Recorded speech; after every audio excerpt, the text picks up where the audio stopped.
Hello, everyone. Can you hear me? I'm talking, Robert Chris. saying it sounds good now. Okay, we've got Chris actually at the helm. He's come in to try and help us get our act together. Yeah, Thank you very apparently. much, Chris. You might hear me make reference to him through the show. You want to say hi to everybody, Chris? Hello, good people. How are you? And thank you very much for helping us tonight, sir. I appreciate it. We appreciate it. So OBS apparently does not like Max, which is what I've been streaming off of.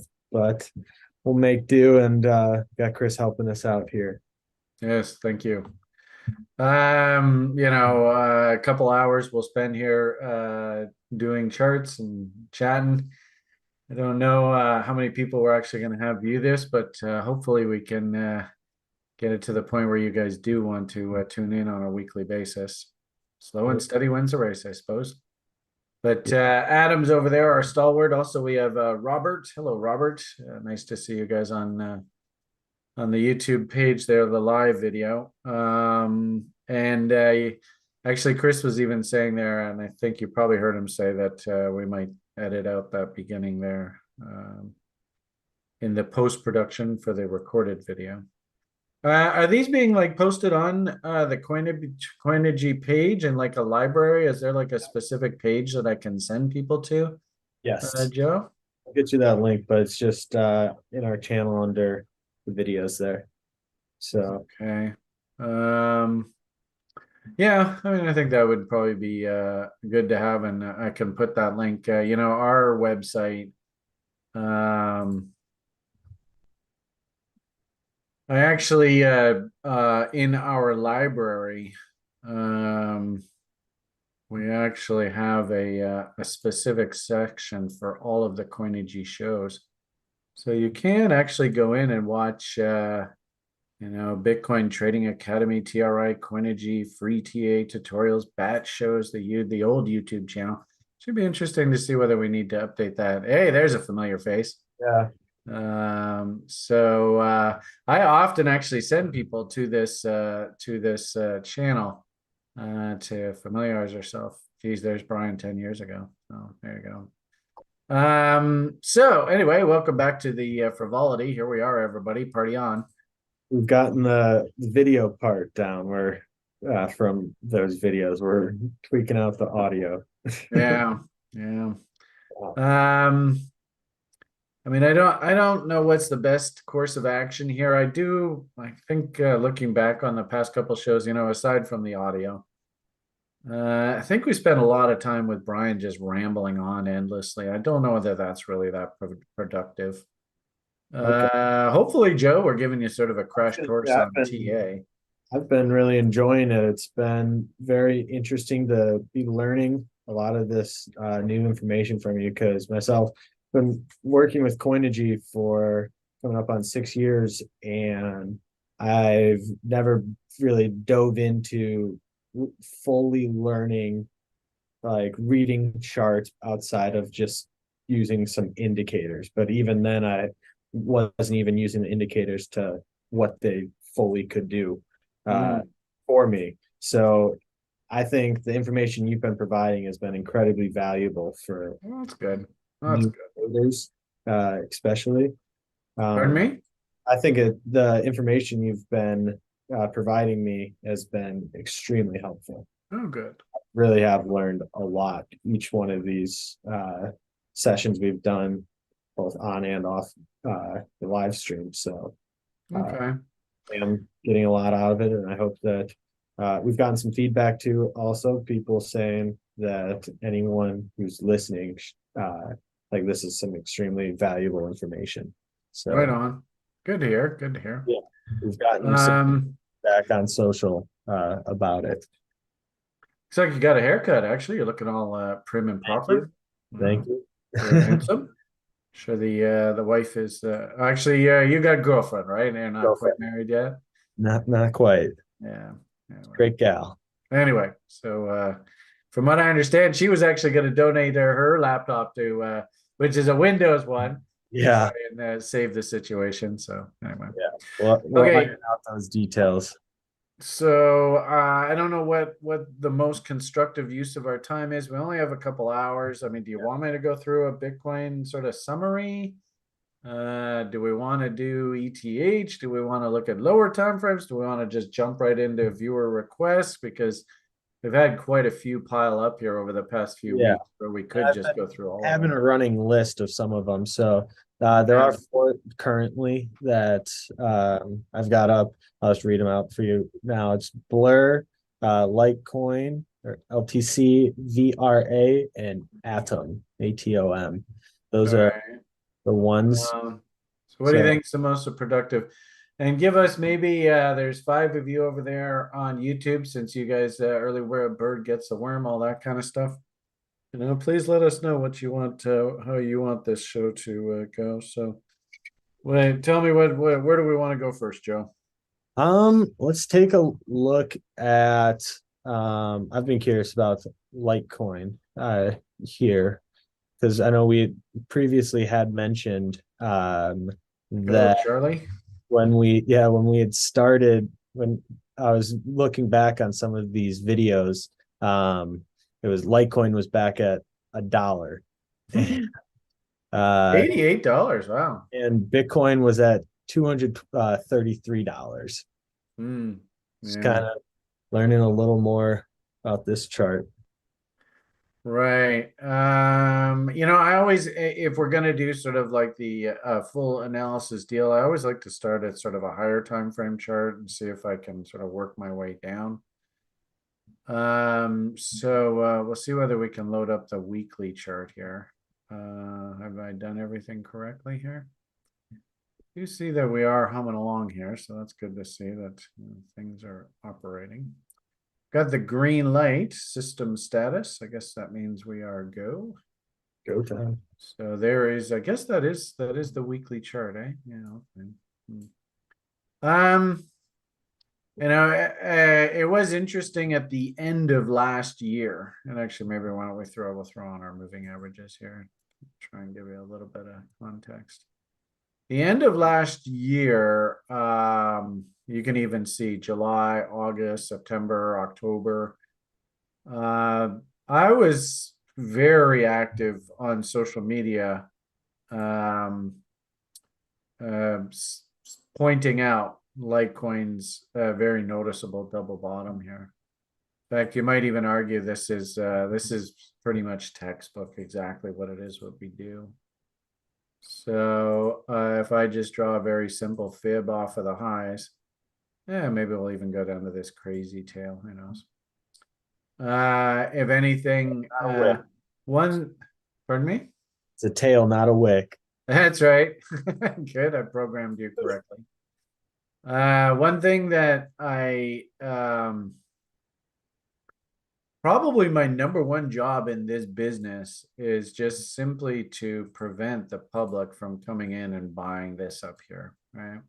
And we looked at a number of different coins over the past couple of weeks. Remember the ADA and stuff like that. Sometimes these peaks can be absolutely insane, but then the meltdown on the other side of this bull market can basically bankrupt you. If you sit there and buy here, and it might take 5-10 years for this silly market to work its way all the way back up top here. You just don't know. Or maybe it just never does get back up there. So number one job, and if I was going to sort of have a message for the public when it comes to investing, is don't chase, don't chase, don't chase. And this little tool that we did a couple tutorials on the Coinigy site years ago on this topic. And also too, we actually just recently updated those videos. That's the application. This particular tool, it's a Fibonacci retracement, and really all these are is just percentage retracements. And the funny thing is fun fact, there is no such word as retracement. That actually doesn't exist in the English language. So it's kind of an odd little peculiarity, but we still use the word on a daily basis. So somebody's wrong. Anyway, point here is if you draw this tool and you saw how I did it, you can just simply come down to 1, 2, 3, the third section here, and you see in here fib retracement. I like using this tool because it gives you a lot of flexibility when you double click on it. You can see all the levels, and we'll go through and we'll talk a little bit about in this particular case retracements. 61.8 fib to 78.6 fib. I like to call the reload zone. So if you're watching this video for the first time, that's definitely something. Take a screenshot of that. That's something that I often refer to and teach people. That if we do want to participate on the long side of an asset like this, we have to wait for price to work its way back down into these green boxes. And I might argue on things like commodities, blue chip assets, especially stuff that is like futures contracts and derivatives. And you get a lot of traders who are pretty active at 61.8.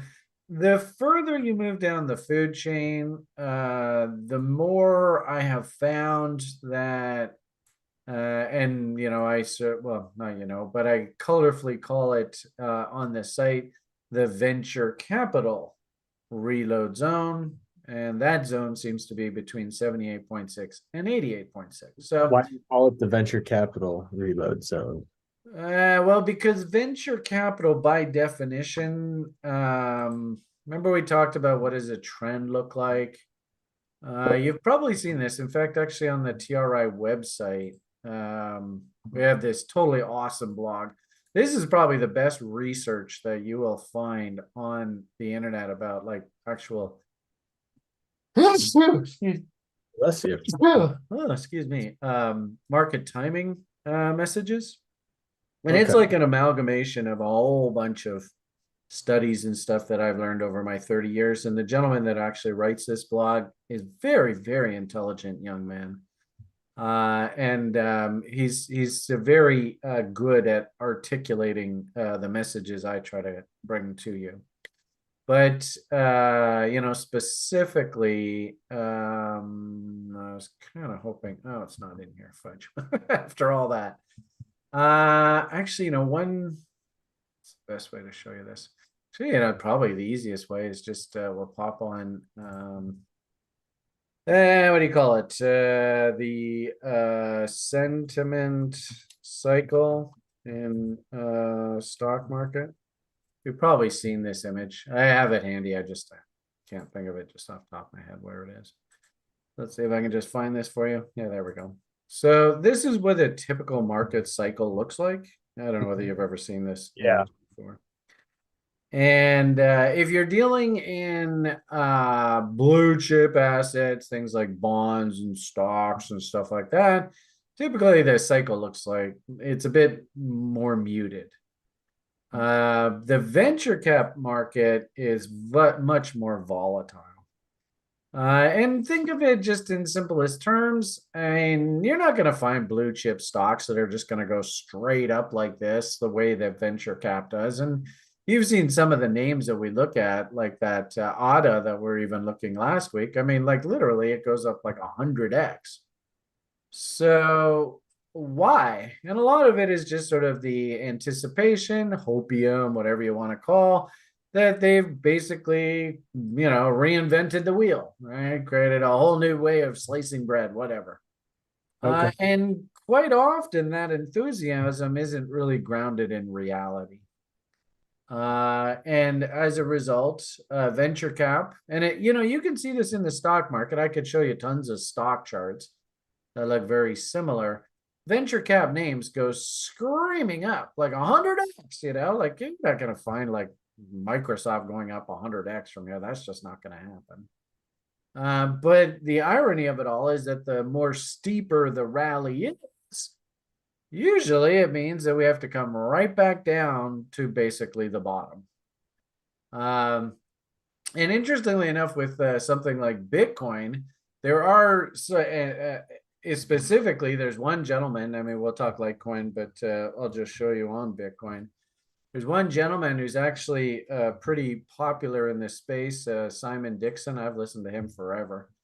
And he just tells his people that, hey, if you ever see Bitcoin correct 80% of its move, that's probably a buy. So if we just let's manually change that to 80.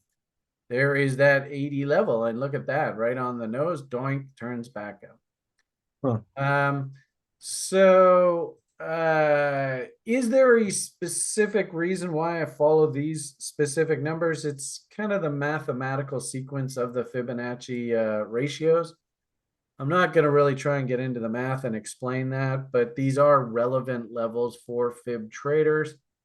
I'm a really big fan of things like confluence. You've maybe heard me say that word before, but like for instance, we have one setup in particular that says we wait for a certain Fibonacci retracement level, and we want to see that that Fibonacci retracement level happens. And here's a good opportunity to quiz you. Joe, let's see if you can remember what's the letter of the alphabet that we'd like to see if we want to think bullish, uppy. A W. All right, so can you see the W over here? Down, up, down, breakout.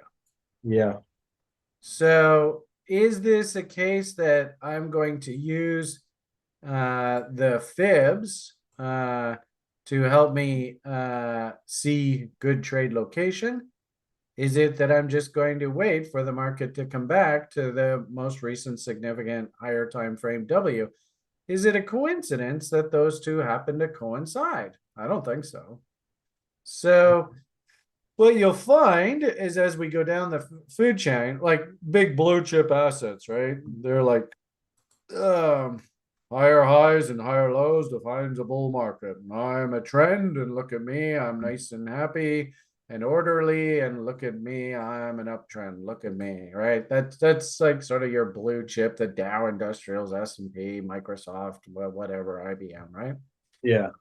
Whereas venture cap goes, woohoo. So opposite. And I'm sure did OBS just kill my audio there, Chris? That's the one crappy thing about social media now is you can't even inject any emotion into the It cuts you off. conversation.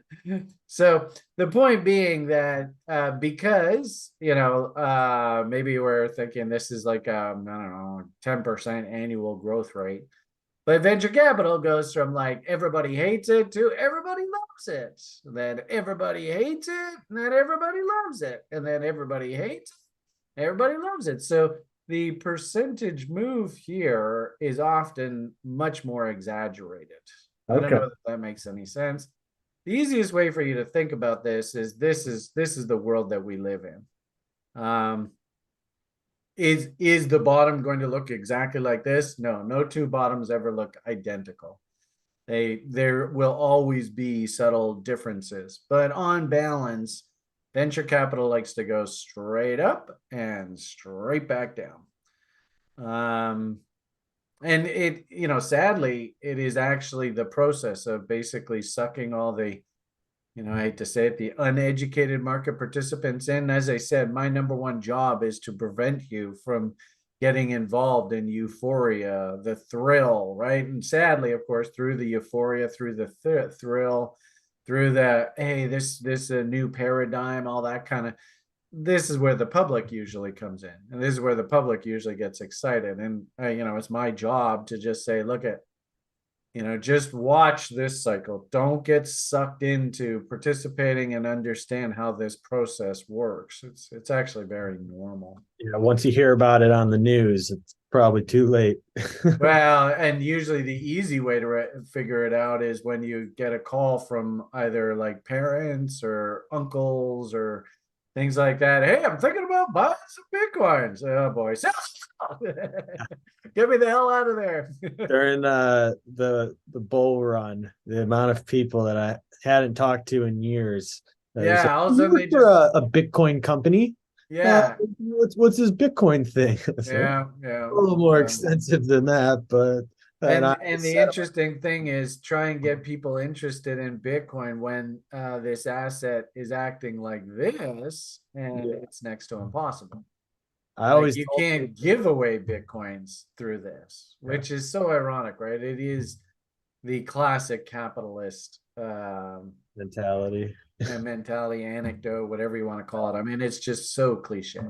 I know. I always during like the bull runs and stuff, whenever people have asked, I just tell them like, do you like your own research? I encourage you to read the Bitcoin white paper. That's the easiest way to I'm lose just like, somebody's just do interest. it. I was like, I'm not telling you financial advice, but I'm like, I'm buying Bitcoin a little more every week. So, Well, and so, we can always get into conversations about fundamental analysis and how you put actual value on these cryptocurrencies. That's tricky. For something like a Bitcoin or a Litecoin, it's called proof of work. Work itself actually has value. Um, we got, and I like that. I remember I was an old commodities broker. mhm. I was a commodities prop trader. So, how do we figure out when it was time to actually buy commodities? And the answer is when a commodity is a buy fundamentally when it's trading at the price that it costs to actually manufacture the commodity. So if that's something like a bushel of wheat, how much does it cost for the grain? How much does it cost for the water to water the soil? How much does it cost for the fertilizer? How much does it cost for the gasoline to run the farm equipment? Right? All of those costs go into actually creating a base cost for a bushel of wheat. And so, if we were looking at commodity prices, it's interesting because wheat prices have now completely given back all of that silly Ukraine war premium. And we're back down trading at cost of production, which is, it's a very typical for commodities. So when it comes to cryptocurrencies, especially the proof of work coins, I think you can actually make an actual realistic case for cost of production. And it's interesting that we have this on here. It would be interesting. Our audience here that watches these videos are fairly adept. And my quiz for the audience, people like Adam and Robert and Jason over there, is what is the cost of production of one Litecoin these days? I mean, do you happen to know, Joe? How much does it cost to actually make one Litecoin? Do not know that off the top. Yeah.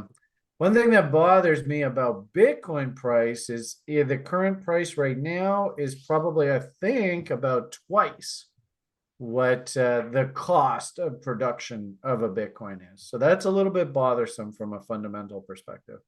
But Yeah. any Litecoin fans out there, it might be interesting to figure out what is the cost to actually mine a Litecoin these days. Maybe Says, um, let's see, Litecoin mining profit per day is 28 cents. yeah, I mean, it really all depends on what equipment you're using, what generation of miner you're using. But does it, I mean, 28 cents. I don't know how we equate that into a actual price for a Litecoin. Maybe you can just look into that and stuff. I'll do just a quick ramble on TA. Yeah. So as you see on this screen, and maybe we can even change it to a monthly chart, really long term, so you can really understand what's going on here. Hopefully everybody looks at this and says, oh, that's interesting. I see a letter of the alphabet down here. So the market was going down, then it turned back up, then it came back down, and then it went up. What letter is that? So I think that in itself technically is anecdotal evidence that there's some sort of value metric down here. You can see as we were coming down here, no bottom, we bounced right off of 78.6 in this particular case, rallied all the way back up at no W's, then came all the way back down, broke all these people's hearts, then came all the way back down. And interestingly enough, notice that what we did was we just brought the price right back to the last time it W'd on that chart. So you see how that happened? Okay. So the fact that there's two W's here in a row working right off basically the same level leads me to believe that the market itself thinks that there's some sort of value here at about 60, 62, $63 a coin down here. I mean, that's actually a very pretty well-defined W down there. And as I was saying earlier, the end of last year, if you scroll back through my Twitter feed, I was pounding the table on Litecoin back here, right? You see July, October, and it was like October, November that actually that W came in. Does that make sense? Yeah, Yeah. that's okay. Uh, I we found actually have a show co-host. You had made reference to him when I was running these shows myself. Ben, who actually has done some fantastic analysis on Litecoin. It's very, very advanced. I wouldn't say it's beginner stuff. So if you want, maybe go back and check the videos from when I was doing this show with my co-show host there a few months ago. And interestingly enough, just like Bitcoin, market likes to rally into that halvening event. Litecoin also has a halvening event coming up.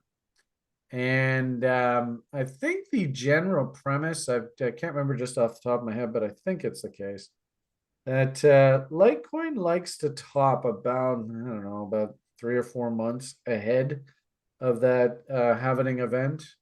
You know, you can just Google LTC halvening 2023.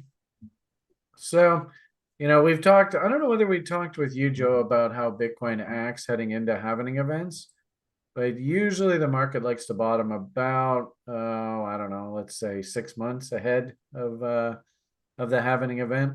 So you can see the halvening event here is August of this year. So what do I have here? I have here August 14th. Looks like it's somewhere right around there.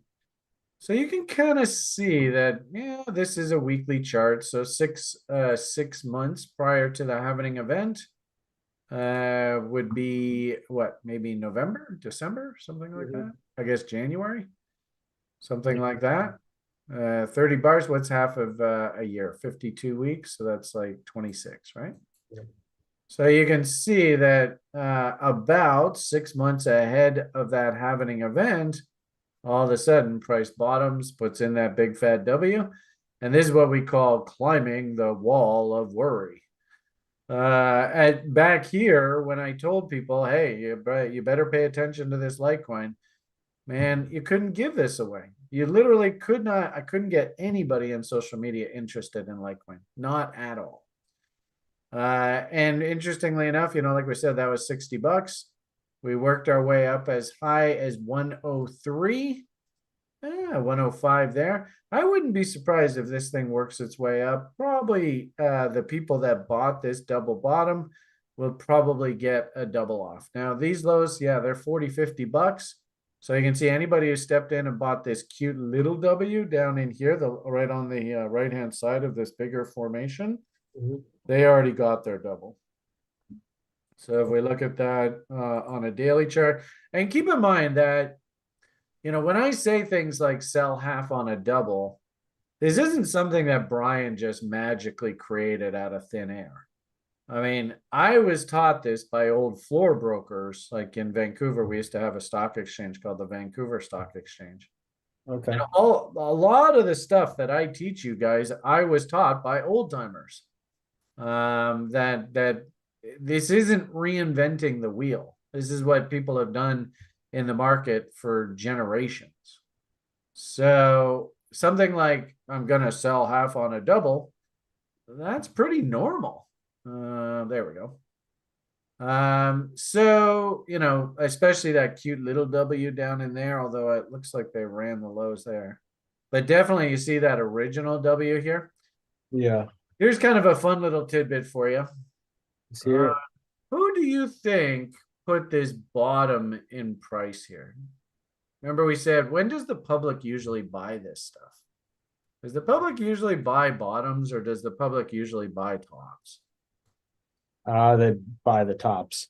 Right. So does the public generally make money at this game? I mean, it's kind of a facetious question. I think we all know the answer to No. that.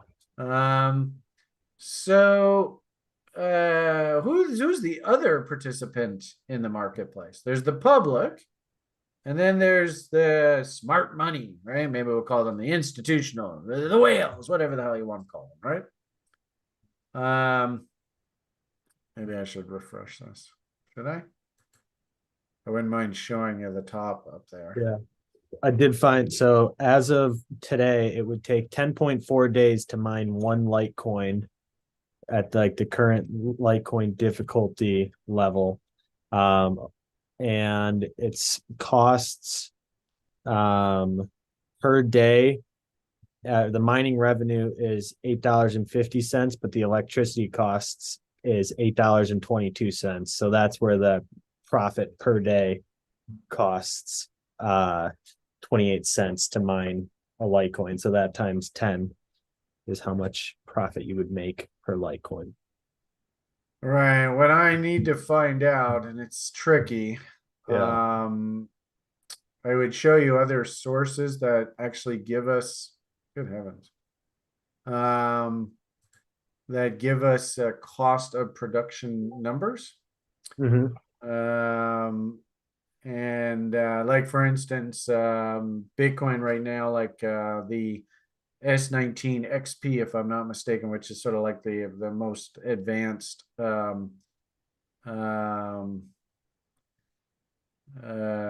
equipment. The cost of production is around $9,000-$10,000, depending on the electricity that you have to pay for. Yeah. But anyway, we won't worry too much about that right now. Let's see if we can just get the chart to load. Yeah. Maybe we'll open up a new tab. All right, there we go. So, just to finish, and actually this is probably a good place to do this. So who is it that bought up here? Was it the institutional players or was it the public? It was the public. Public always loses money. So what we actually like to call this point right here, the institutional fingerprint where the institutions actually sold so much that they were able to sort of quash the demand by the public. And we'll use this high. This high works well. So if this is where institutions are selling and the public, of course, is buying mindlessly and they lose money, then theoretically we can do the same logic going the other direction too, right? So the public is going to buy up markets. If we use the exact same logic going the other direction, does it not make sense that we could look at something like a low here? And since we know in hindsight that the market never went any lower, somebody stepped in and put in a floor here and basically bought up everything that somebody was willing to sell, right? The public, we know that the public buys up markets. So that means by definition, the public sells. Excuse me. Finally get sells. Nice. If the public buys up markets, they sell. Chris, you want to help him out? Down markets. They sell down markets, right? They're going to buy up markets. And they always lose money. So that means that they must sell down markets. And guess who panic dumps because of all the fear and the uncertainty and the doubt? Guess who's selling down here? It's the public. Same people that bought at the top. Yeah, I mean, it's tragic. I mean, they might have bought halfway along. But the point is, Joey Diamonds, Goldman Sachs's. Do you notice how that Gensler guy is all creating all sorts of crazy mayhem in the crypto industry? People don't know up from down. And yet, is he actually doing anything? Not really. So there's a great example that the institutions have given him instructions to cause as much fear and uncertainty and doubt in the public's eyes. So the public, do they sell up markets? No, they sell down markets. So it shouldn't surprise us that down markets, you often see a lot of fear and uncertainty and doubt. And who's buying this? The institutional players. They always make money at this game, right? So if we use that as a reference, and then the actual bar that made the low plus the preceding bar, I like to use that as my sort of fingerprint for the institutions. You can actually just put that right on your chart, and you can say with confidence, this is where the smart money put a bottom in Litecoin price, right there. It only really works in hindsight. If you keep seeing the market making lower lows, then obviously a bottom's not in yet. But if you look back and you see the bottom, you can go, well, that's exactly where they put the bottom in the market. And interestingly enough, when you do draw those levels at, over time, right? The candle that made the low plus the preceding candle, the top of that range right there is basically, this is the institution's buying window. So they basically bought everything that the public was willing to sell here. And you look back over time, you notice the market came back down to that level and they bought it all back up. Then notice again, the market came down to that level and they bought it all back up. Then the market came down again in some sort of crash and they bought it all back up. So you can see that, wow, that's pretty damn important level, isn't it? Yeah. And that is 46. What does that number say? 46, $48, 48 bucks. My hunch is if you look at cost of production numbers, like the actual base cost of production, my hunch is it's probably somewhere around that $50 level. Okay. So remember I had said earlier that I used to work with gnarly old VSE brokers. I used to be a prop trader. I was a broker myself. It's not like I'm just making this stuff up. Yeah. This is sort of just time-tested rules. So and we showed you on the ad, that was a good example. Old timers at this game, what do you think the old timers, the biggest thing that they think about on a daily basis is if they're going to come in and participate in the market? What's the absolute biggest, most important thing that they are always worried about? And I just gave you the answer.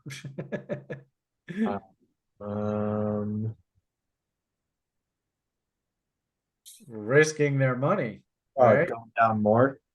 Yeah, if they buy and they lose money, then they might not have a job, right? Yeah. So, what's the easiest way to mitigate that worry about losing money? Sell half on the double. Well, okay, but instead of that, I mean, obviously that's the answer, the ultimate answer that I'm looking for. Yeah. But does it not make sense that if you can sell some, get your original money back in your hands, and then all you're doing is you're just playing with the market's money? Does it not make sense? That's an incredibly powerful position to be in. You have no risk. There's no downside. So don't be surprised in your journey, Joe.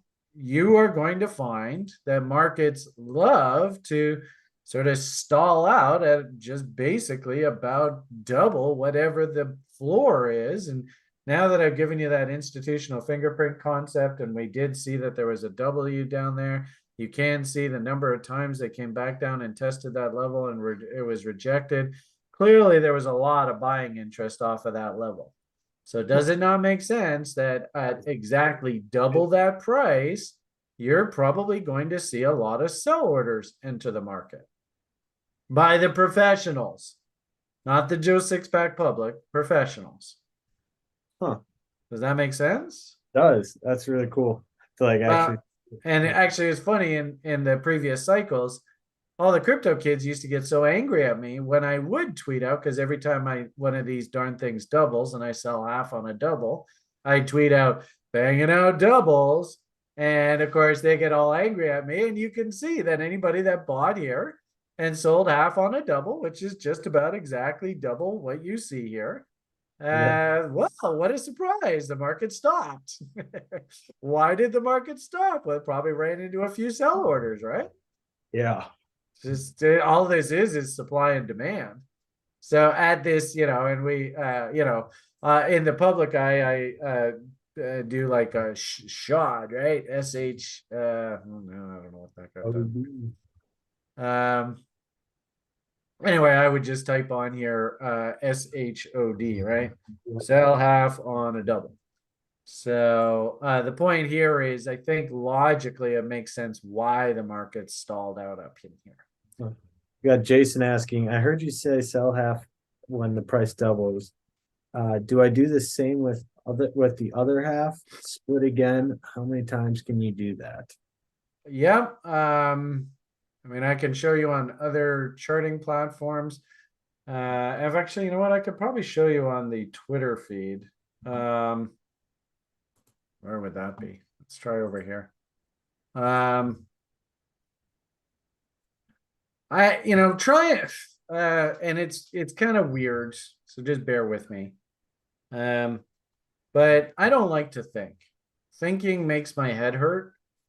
So I try to think as little as possible. What do I mean by that? If you actually do something like a sell half on a double, this happens to be on a warrant in the stock market, Target Hospitality. So you can see I bought this asset all the way down here. You can't even see where the hell I bought this damn thing, right? Can you see that? Mm-hmm. And look how many sell halves on a doubles I got. I got 1, 2, 3, 4, 5, 6 sell halves on doubles. So every time the asset doubles in price, out goes another half. Out goes another half. Out goes another half. Do you have to follow this strategy? No, not at all. But remember, I don't like to think. And quite often when I sort of, I mean, how did all of you think that Bitcoin was just about to go to the moon? I don't know. How are you feeling now? You think the Bitcoin's still going to the moon? I don't know, Joe, did you see what Bitcoin did here today? I mean, I suppose we'll get to that chart in a bit. So just the point being that you start trying to second guess the market and you start injecting your opinion into this, I think the market will top out here. I think the market will top out there. Well, 9 times out of 10, you're going to be wrong, because usually the market is designed to take away as much money from as many people as much of the time as possible. And if you're just watching this for the first time, you've never heard that line before, pause the video and write that down.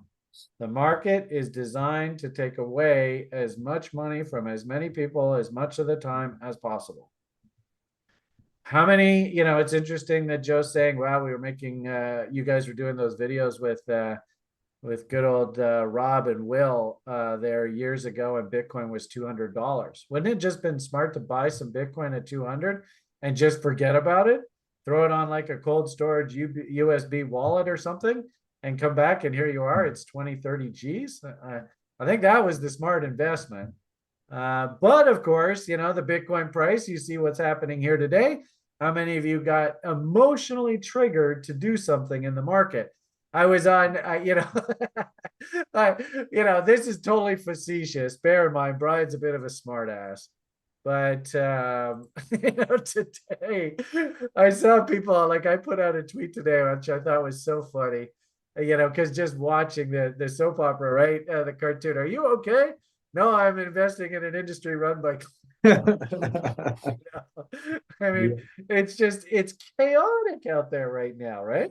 Oh yeah, wild west. Well, okay, so do you want to maybe remove all of that emotion from the equation? Do you want to make this mechanical? And so all you're doing is you're laying out ahead of time. This is why I think it's critical that everybody have a trading plan, and you lay out ahead of time exactly where it is you're going to buy, exactly where it is you're going to risk to. And there are different risk taker models. So it's not like you have to throw your whole portfolio at an idea. Mm-hmm. But, when it comes to something like sell half on a double, this is already pre-programmed. I don't think, because thinking gets you into trouble. I plan ahead of time. So to answer your question, Jason, yeah, I would just simply, every time this asset doubles in price, another half of whatever it is I still got left on the books, out it goes.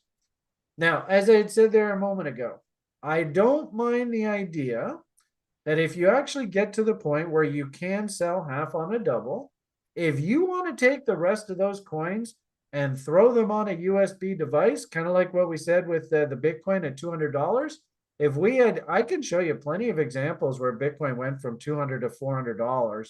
If you had bought Bitcoin at 200, sold half of it at 400, took the other coins that were left and just put them on a Trezor or a ledger or something, and just forgot about the rest, how much risk is involved in holding those coins? You know, Joe, have you figured this out yet? I don't know what the risk would be. I mean, Zero. yeah, okay, I was gonna say because it could go down, but then Well, it could go down, but the you already number of sold money. half on a double. Yeah. So you already got your original capital back. You're just playing with the market's money. So it's the same sort of thing as here. Okay. So I wouldn't be surprised, to be honest with you. You know, this was like a micro look. I wouldn't be surprised. You know, keep in mind, summertime, and you said you've been in this space now for like 5-6 years, right? Yeah. So you probably remember this summertime, July, August, sometimes into September. Crypto market's usually pretty uppy, eh? Like some years it can just be crazy. You know, like let's see. Here we go. So you can see July, that was the bottom. And then all the way into this went all the way into September. That's a pretty good rally window there, right? Uh-huh. So usually here's July. You can see there's July again. Usually the market seasonally likes to bottom the last week of June, first week of July. If you'd have never heard that before, you should write that down. That is super valuable information. Point here is, if I can buy something, sell half of it on a double, get those coins completely off any centralized exchanges or anything, then if it does do one of these kind of crazy things, woohoo, what the hell, awesome. You know, this is like, there used to be this one coin, it was so funny, last cycle. And if anything, this is what you have to be mindful of, because this is a really good example of, although. Unclick the star. Yep, yep. I think I'm getting better at this. Yeah. There we go. Actually, I didn't know they were on Binance. I didn't think they were on Binance. But anyway, this one is a really good example. You know, TRI CTO, Stuart. He knows his fundamentals in crypto backwards, and it's great talking to him. It's just so smart. This was one that he was super excited about, and of course you can see it did very well. And the irony of it all is that this is such a good example. The CEO of the actual company that was running this came out right here and said, "Get ready, folks, for life-changing events." And of course, what does the asset do? Yeah, it collapses. Oh, thanks, buddy. And it turns out that as he was saying that, the insiders on the damn coin were actually selling the coins. So, I mean, it was just a classic crypto trap. But, you know, after working with me long enough now, you know exactly where you were supposed to be buying down here. You know, and what is that price? That price is 5 cents. So theoretically, do you see how at 10 cents, there's your double? So you got yourself a risk-free trade as of here. Then the company CEO promotes it into the cycle peak, the end of 2021. I think that's usually 2021. I think that's usually our peaking cycle somewhere. That was right around when Bitcoin and everything was peaking. Right. This thing goes absolutely crazy. Yeah. And ironically enough, even the insiders of the company are actually acting stupid. Right. And they, you know, if I could, you know, if you're all relatively young watching this video, I can absolutely tell you, if you ever get to a point of actually running one of these companies and it's a publicly traded issue, for God's sake, shut the hell up. Don't say anything about the price of your asset, and don't say things like, well, if you buy my asset, it will be life-changing events. Yeah, it's probably going to bankrupt you. That was just bad karma by that guy. Anyway, so the point here is public, of course, got sucked into listening to the CEO of the company. But now you already know exactly where you were supposed to be long. where you established your risk-free trade here. As of this point right here, you could even reload, draw our little fibs that we've done, and 61.8, 78.6, you can buy it back. But there you got no business being a buyer up here. So I guess just the point that I'm trying to make with this is, hold on, I gotta sneeze. Bless you. I got the sneezies tonight, eh? Allergies. It's been so nice here this week that the allergies been killing me too. So Could be dogwood. This is dogwood season, I suppose. God, have you ever? I don't know. Do you guys get the dogwood in Oregon? I think so. Like the streets literally get covered in, it almost looks like snow. Yes. Oh my goodness, it's incredible. Anyway, Yes. so back to our story. The point here is just that if you can get that risk-free trade, this could be your payday. Now, you could just say, all right, I'm going to sell another half when it doubles again. And then I'm going to sell another half when it doubles here. And I'm going to sell another half when it doubles here. So in this particular case, kind of like that little warrant that I showed you. In this case, you could have gotten off 1, 2, 3, 4 doubles on this. The issue with, and the reason why I like following this plan is, again, it's very mechanical. I'm not calling a top. I can guarantee you that there were probably a bunch of people at this point here that said, that's it. That's the end of the bull. That's it. It's done. You should sell everything and take profits. And then they look back here and they go, see, I told you, I told you.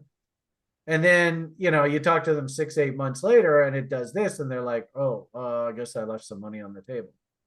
So I'm not going to get into the business of calling tops. I think that's incredibly, you're setting yourself up, ironically enough, for failure, calling tops and bottoms in the market. I just follow the chalk marks.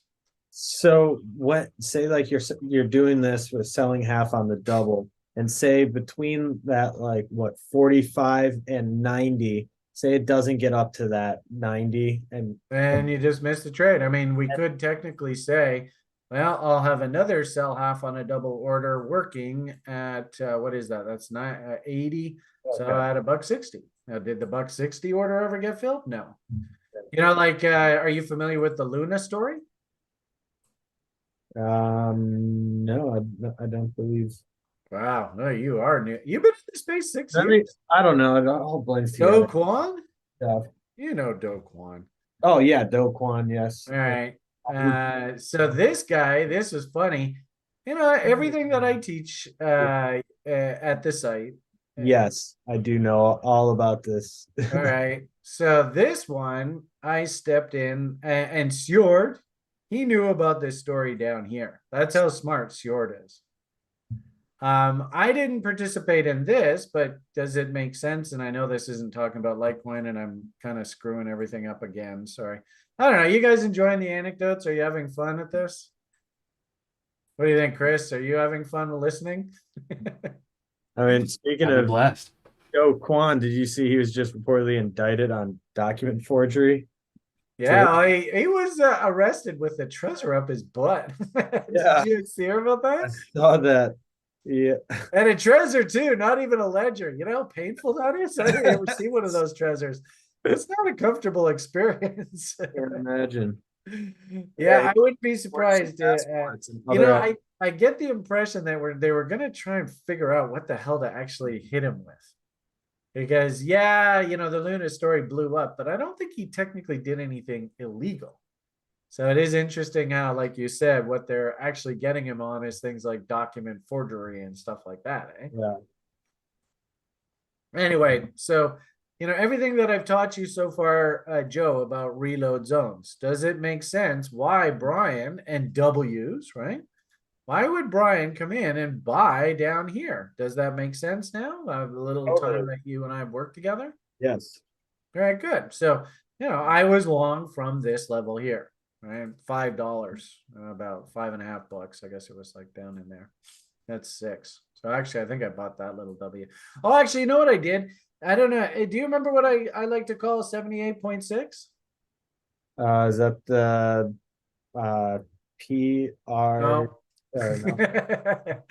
This is Brian's favorite BFF. See, right? that's But you know, why it's who I want you to be in my life, and I know Chris is. So anyway, that this is the 12-year-old girl that comes out of me. So anyway, I actually just bought. I love the 78.6 fib, so I just went in and bought this. And actually, this was like a 78.6 of a 78.6. So point of the matter here is, I think there was lots of reason to get interested in here. So why am I telling you this story? So I sold the whole way up. Mhm. And actually, you know, from my perspective, I did really well on this. I think we banged out about, and this one was an interesting one because, you know, you can see $5-6. I know I got some off at 12. So on the rally up against these highs, which is pretty normal, got a sell off on a double off, right? Then the next one, actually, I didn't get off until it was like the mid 30s. I got a little bit lazy here. But 30s, I got off another double. So that was like a triple. So didn't have to follow the exact double, but hopefully you can understand the mechanics of this. Mhm. Then I sold another double at double this price. So I sold a whole bunch more at about 65.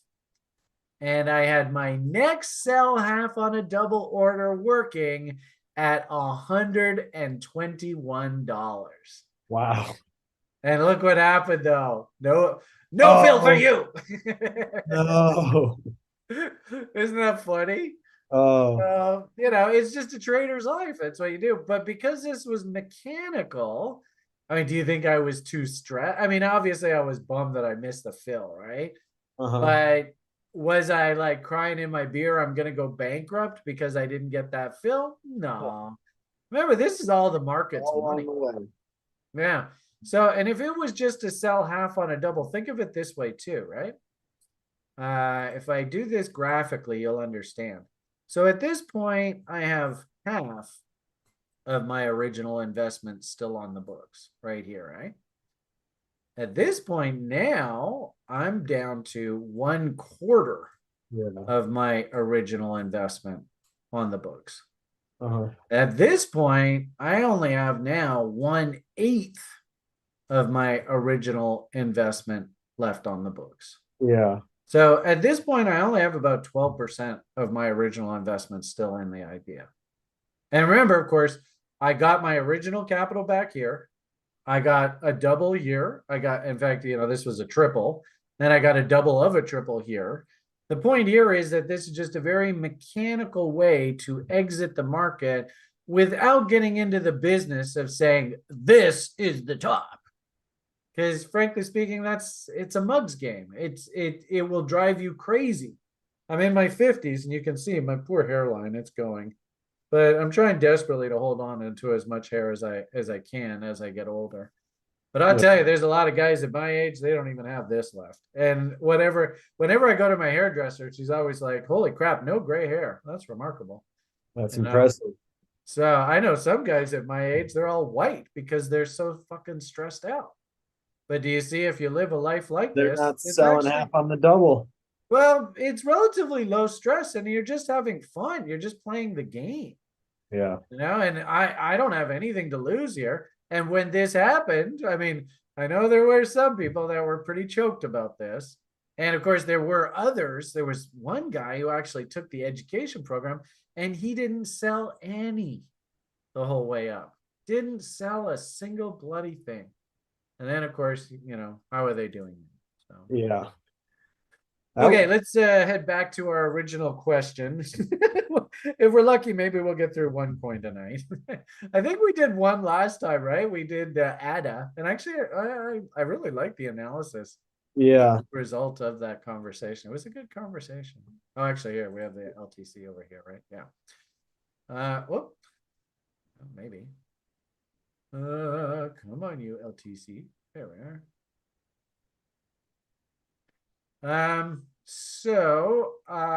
I think there was a pretty cliche sell half on a double trade that happened there. Well, it was super cool. Remember, I made reference to Ben earlier tonight. Mhm. And a student of mine. So basically, he learned everything that I wanted to teach him, which I love him for. we actually got into the fun habit when we first started those shows with the original gang that I used to work with. Mhm. And do you remember what we call this, where you get these really wide W's? Market breaks out and then comes down and slams right into that original W level. Do you remember what we called that? Oh, off the top of my head. I think I showed you his image. Oh, the Wyckoff. Oh, very good. Yep. So all I had to say was this guy, right? You remember that Yes. image? Wyckoff. Yep. That's basically what this is. You see accumulation breaks out and then it comes down and it slams. Usually it touches these highs right there. And that's called a Wyckoff check. And the gentleman that we used to do the show with him, we might have him on. He's just the nicest person in the world. You'd actually, I mean, he's got very similar temperament to you and Chris. If it's one thing I will say, I have been so fortunate that I don't know whether you know, like I lost my wife 12 years ago. Mhm. And I believe that she put me on this path to work with all you people. In fact, I was even telling somebody yesterday that my job is just literally to help people for the rest of my life. If I help people, then I'm doing the right thing.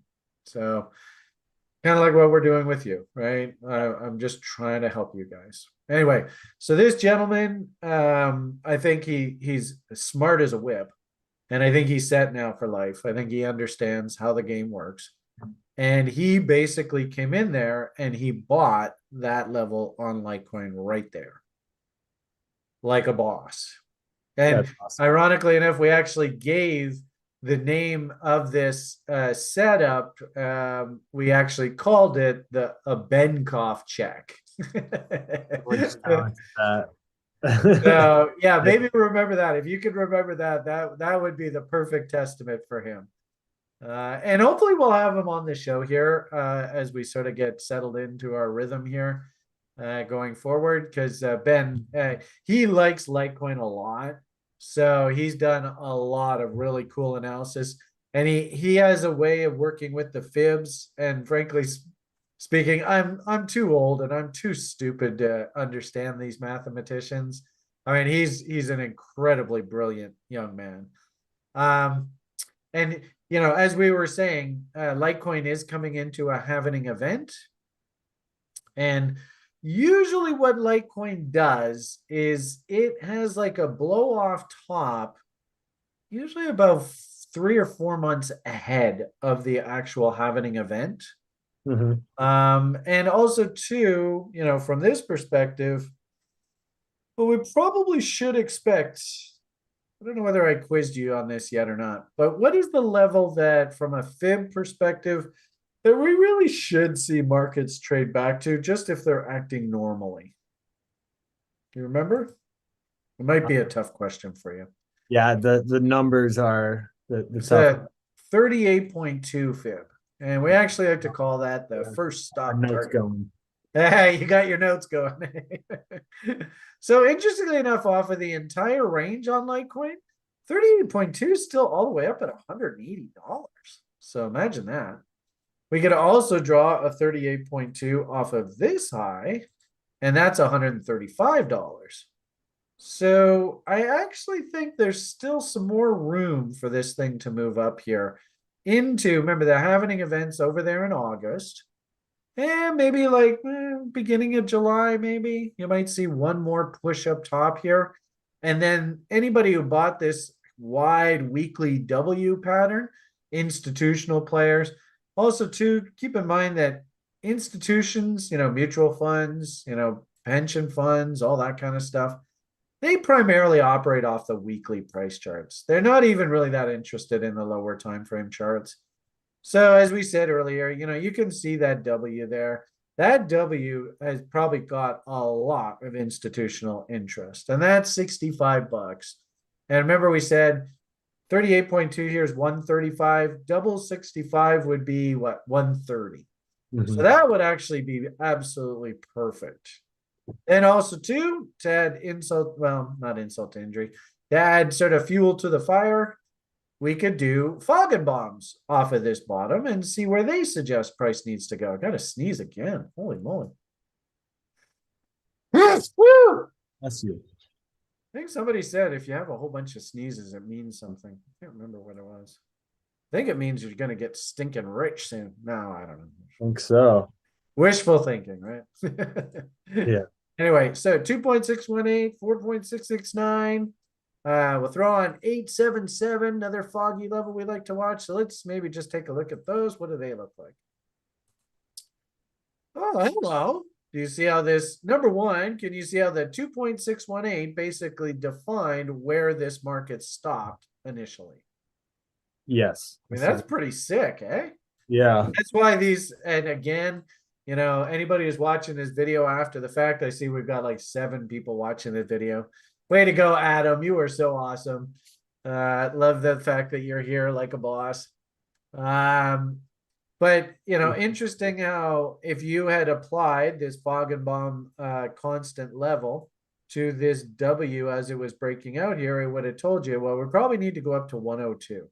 Remember, we had said the original bottom was basically $50.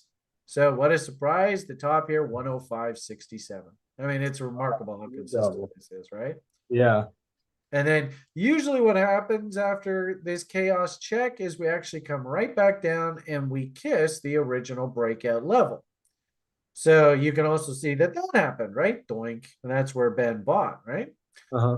So I think that we're stuck in a trading range for the time being. And I don't know, you ever heard me say wicks and tails like to be, how does the rest of that expression go? I don't think I've heard that. All right, wicks and tails like to be eaten. So if we draw a fib from this high going back to this low, what do you think the odds are a reload zone is going to be right off of those candle body lows where these tails are eaten in some sort of orgy of selling, but actually this is a bottom. I'd say probably pretty good. Pretty high. So if we pull up our reload zone, 78.6, 61.8, we'll put the chaos levels away. So what are the behold. levels for the reload zone? I want to make note.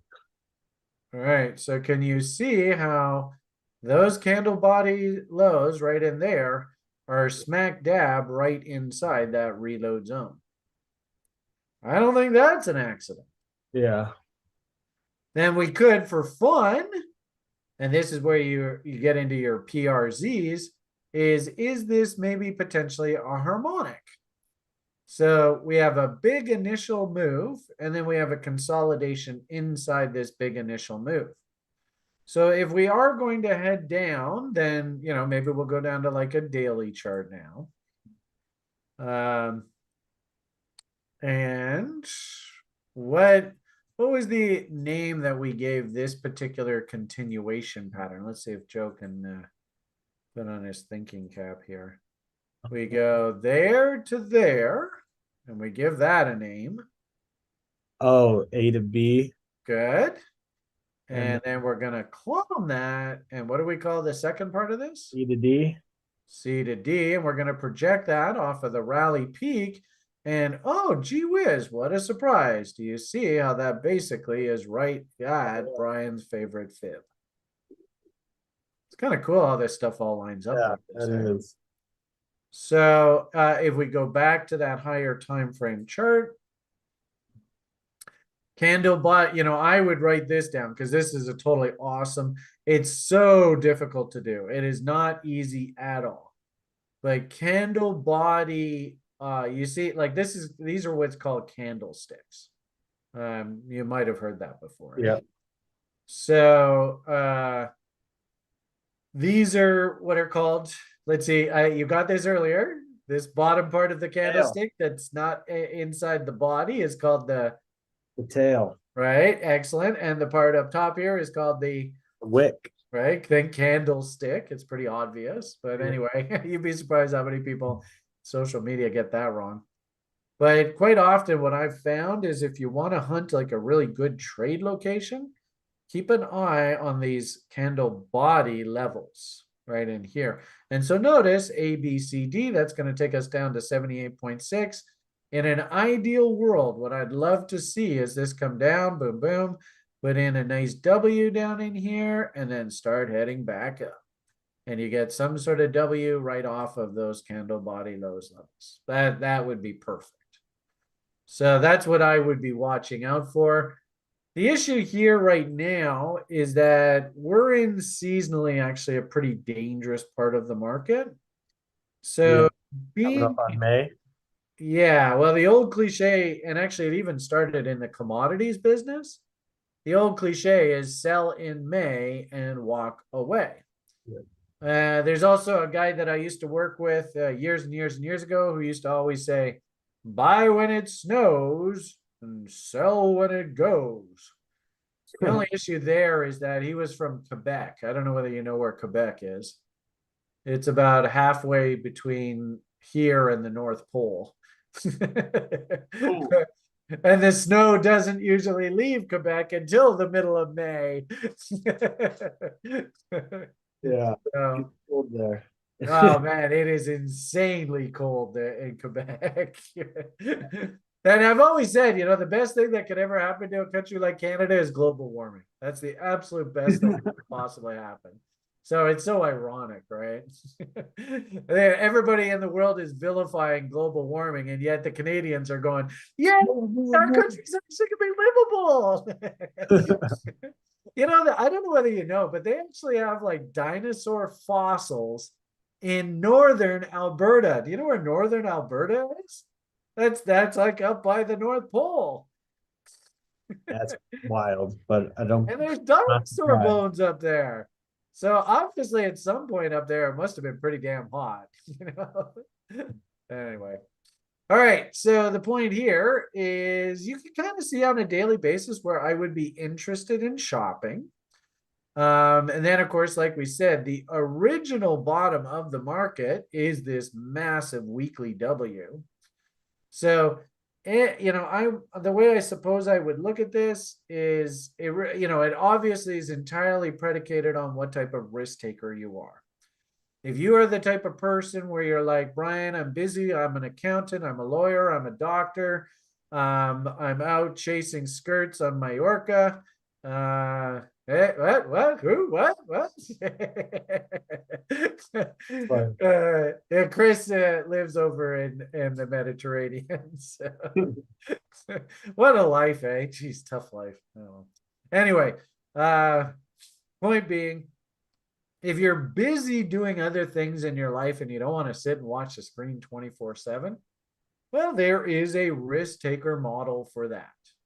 And those type of risk takers, I would actually say that you probably want to just maybe throw in a bid at Brian's favorite fib kind of idea.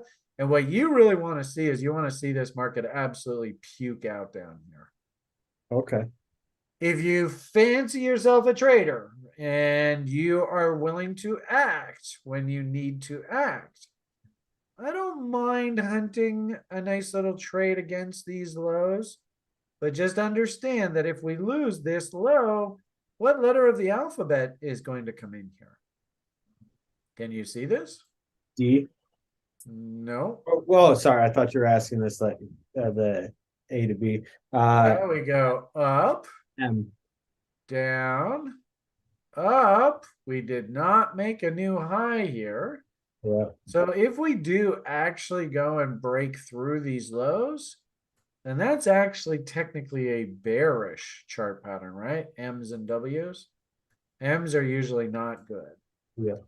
So I mean, we're at an odd situation here where, if Mr. Gessler comes out and he just absolutely just pukes out on the crypto space and he says things like, well, Mr. Biden and I have decided it's in the best interest of the American populace to throw anybody who buys cryptocurrencies in jail for a 100-year sentence. And there's not a damn thing you can do about it.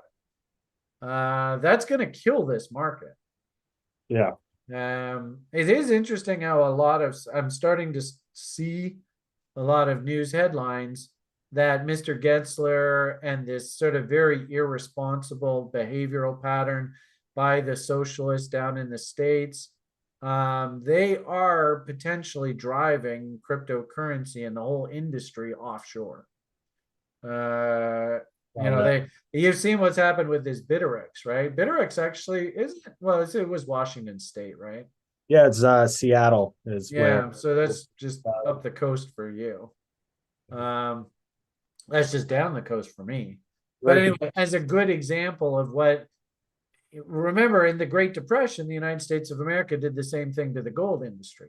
They basically made it illegal for you Americans to buy gold for speculative purposes. It was against the law. So it's not like, the worst part about this is that it's not actually without precedent. They could actually say, look, we've done this before and we'll do it again. So this is where it's not a good idea to get into the business of predicting the future. I haven't really got any idea what's going to happen. Yeah. What I am going to say is that if I do get this A, B, C, D that comes down into here, and then I start to actually see like, what was the concept that we want to see out of our indicators that actually suggests that the market's stronger than what the market is telling you that it is? You remember that? What was that called? Can you ask that one more time? Is there a message that we can get from our indicators that suggests that the market is stronger than what price itself is telling you in the marketplace, the actual price itself?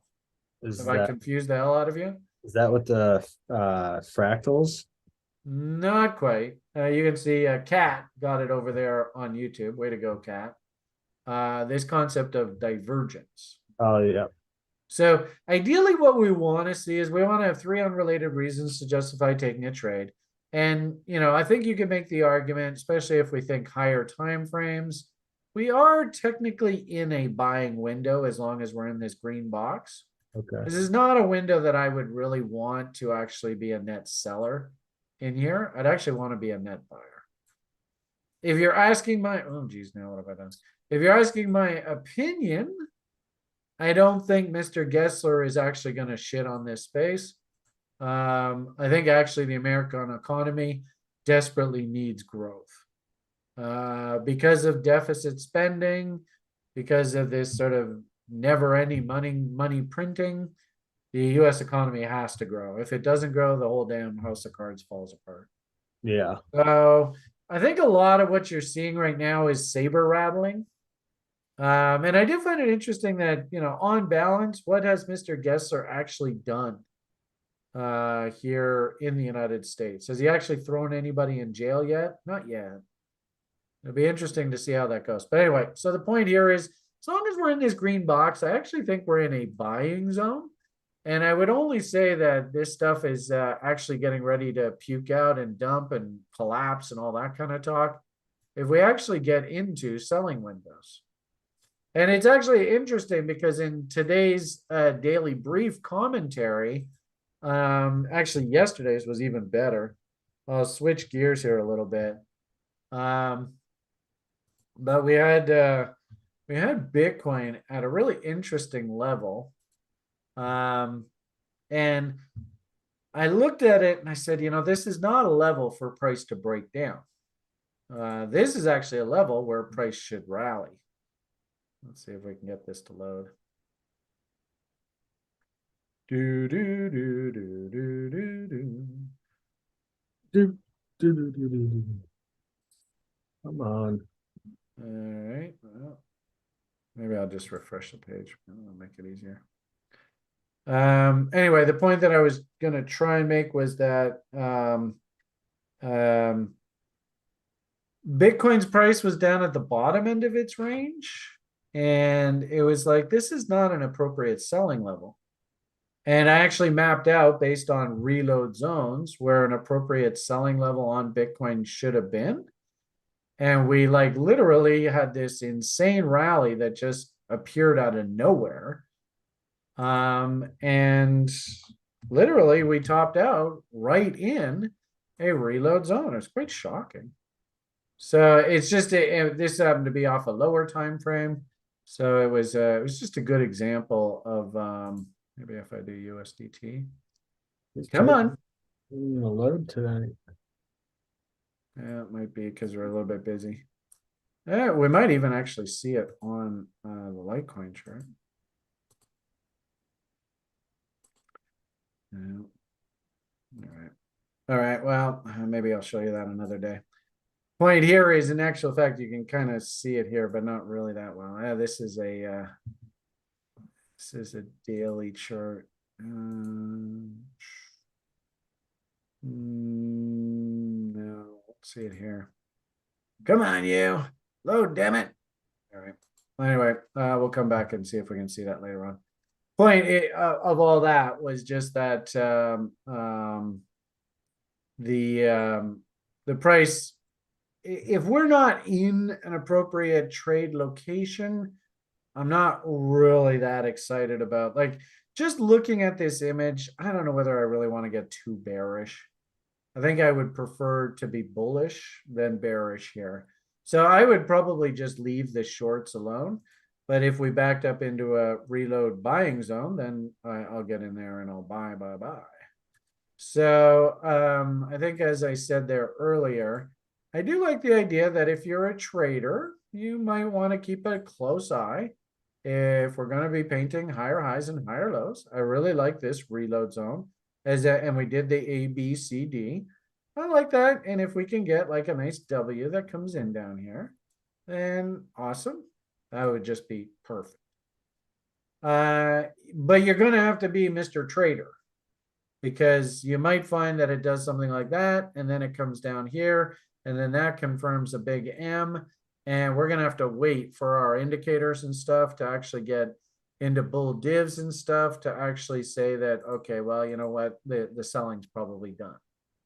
And as I had said there earlier, one way that you can sort of see this, can you see how the market made higher highs here on this Litecoin right in here? Yes. But you look at the indicators and they made lower highs. Yep.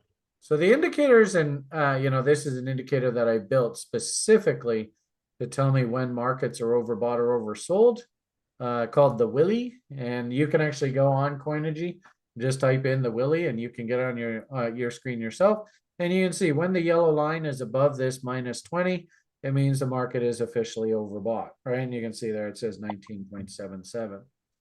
So we had bearish divergence in our momentum indicators. We had Willie stupidly overbought. A little bit of a divergence in buying pressure in the buying volume. So it really shouldn't surprise us. In essence, this is the concept, but it's going the other way, where indicators were actually saying, price isn't nearly as strong as you think it is. That's a bear dip.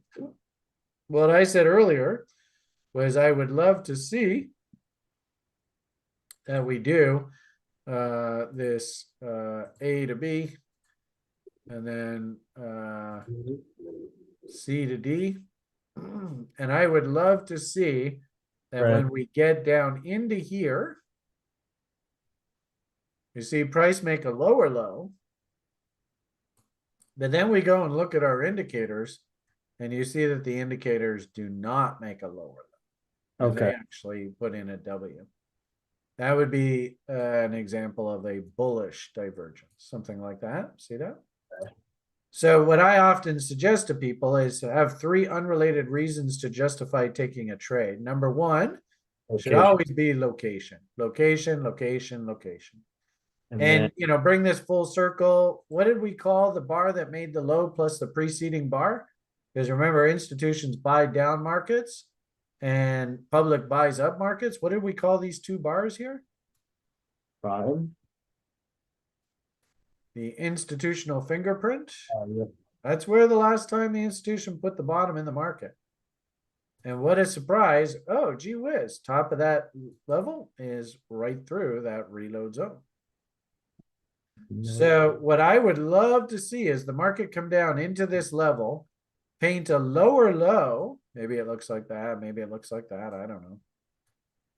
The indicators, we're in trade location, reload zone, institutional fingerprint.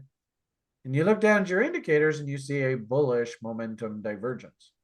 Could Hmm. be price momentum, could be volume momentum, could be volatility momentum.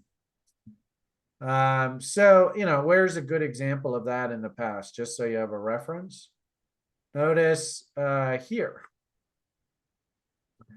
Can you see how price made a lower low here? See how this low right here is lower than that low. Mm-hmm. So you look down at the indicators, this low is higher than that. That is a bullish divergence. You see that? Okay. Yeah, I can see that. Yeah. You can see a huge one here. Look at this big dump down here and this low here. Rally back. We made a lower low in price. But look how much higher the MACD histogram is. Okay. Yeah, that That's one. a huge bullish divergence. Willie's also stupidly oversold, lower than minus 80. The market is officially oversold. And now we get bullish divergence. So the rule is we want trade location. Then we want indicator confirmation. So here's a really good example of indicator confirmation. I am stronger than you think I am, especially with a nice stupid Willie. That always gets me excited. And then the rule is, and remember we did this, remember this was the original W bottom. Yep. Remember that? And I mean, if you had bought that level, if you had bought that W, your third reason, right? We want location, indicator confirmation, then a W price structure. You'd be feeling pretty good on that trade, eh? Yep. So same sort of logic here. If I'm going to be looking for a W, and that was the whole point of this conversation, do I want to buy Litecoin? What am I going to do? I think right now I'd be thinking lower. Indicators, are they giving us any hint that the market is stronger than what price is leading us to believe? No, they're actually giving us a hint that price is weaker than price is leading you to believe. And sure enough, boom, down goes price. So I would expect this to continue on. Yeah, you can see Willie's sort of middle of the road, minus 63, not really minus 80 or anything like that. RSI sitting basically middle of the range. So there's no reason for me to get uber bullish here. I want to see price come down into trade location. We've mapped out a couple of trade location. At this point, like I said, with our indicators, we'd love to see price make a lower low, but we'd love to see the indicators maybe do something like that. So they actually make a higher low. Maybe I have Willie does like that, and then the Willie's moving average gets down stupidly oversold, and we do something like that. And you also too, you'll see it on RSI. Interestingly enough, we've got this key low over here. So we could actually do something like that, and that would actually be a perfectly valid give there as well. So that's what I would kind of want to see here for me to get bullish on Litecoin now. This is going to take quite a bit of work, no doubt about it. Adam C says, Chris, where is the super chat? Do we have the super chat things? I know some people actually like to give donations through these, but this is on Coinigy's channel, Adam. This is not ours. We're living vicariously through Coinigy here. I know, do you ever seen those super chats on YouTube there, Joe? Is that I think I have on some like the live shows that where like you can like the subscribers. Yeah, some people actually donate money. Surprising. Yeah. I've got a bunch of people in Romania that love following me. I have no idea why. But for some reason, I look like a good Romanian, I guess. Anyway, they use I don't even know what the name of the currency is, but the symbol is RON, RON. And so when the Romanians are on, they're always tipping me RONs. Hey, I got 5 rods. Hey, I got 50 rods. 50 rods. Jesus, damn. Thanks, man. Appreciate that. Chris is wondering how he can donate some rods to us. Anyway, so I don't know whether that answers your question. I spent, I guess, what, about an hour and a half addressing one coin. Way to go, Brian. Hey, But hopefully I gave you a full course on how to trade in the did. process. Learning, All making right. notes, And and so this would, just to finish this off, remember we said how many reasons should we have to justify taking a trade? Right? 3 reasons, right? so location. Right. So there's your location, reload zone. That's like your harmonic or like fibs and chaos.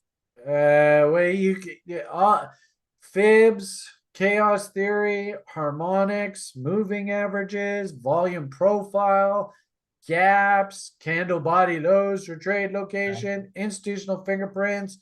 That's all trade location. Okay. And then Uh, and then let's see if I can type this on here. the number two was the indicator confirmation, Right. like the So uh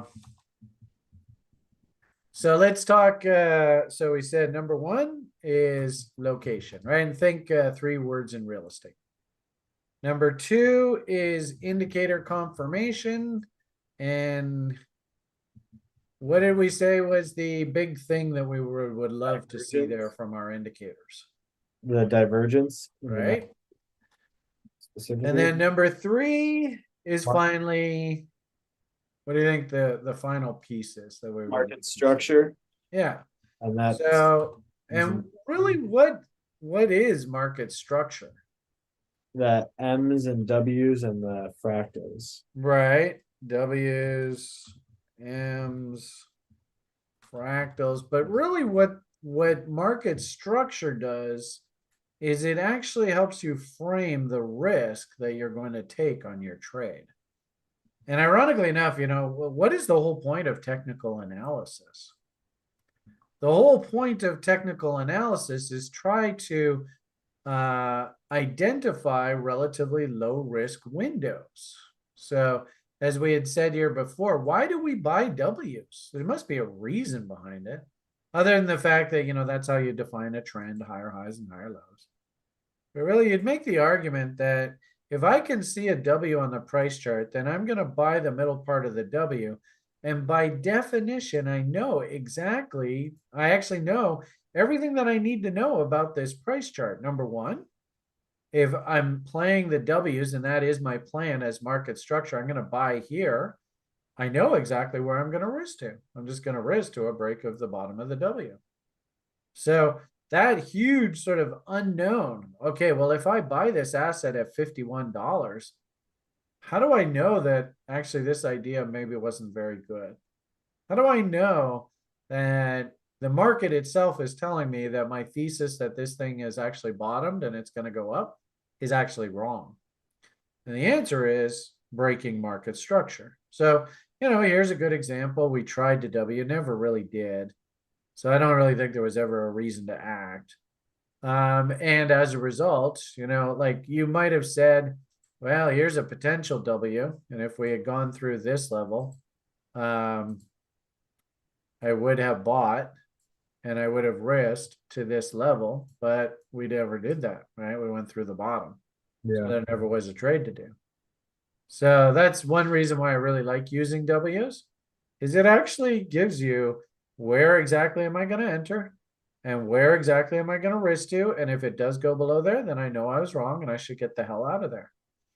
Gotcha. So this is sort of your final ingredient. I've got really good trade location. In this particular case, we're assuming that this thing's in a bull market.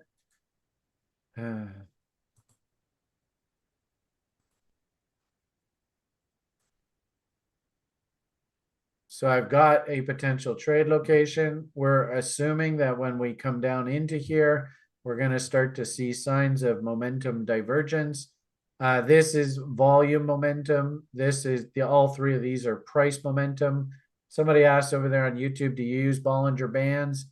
In a weird sort of way, we do use Bollinger Bands, but I don't use Bollinger Bands on price itself.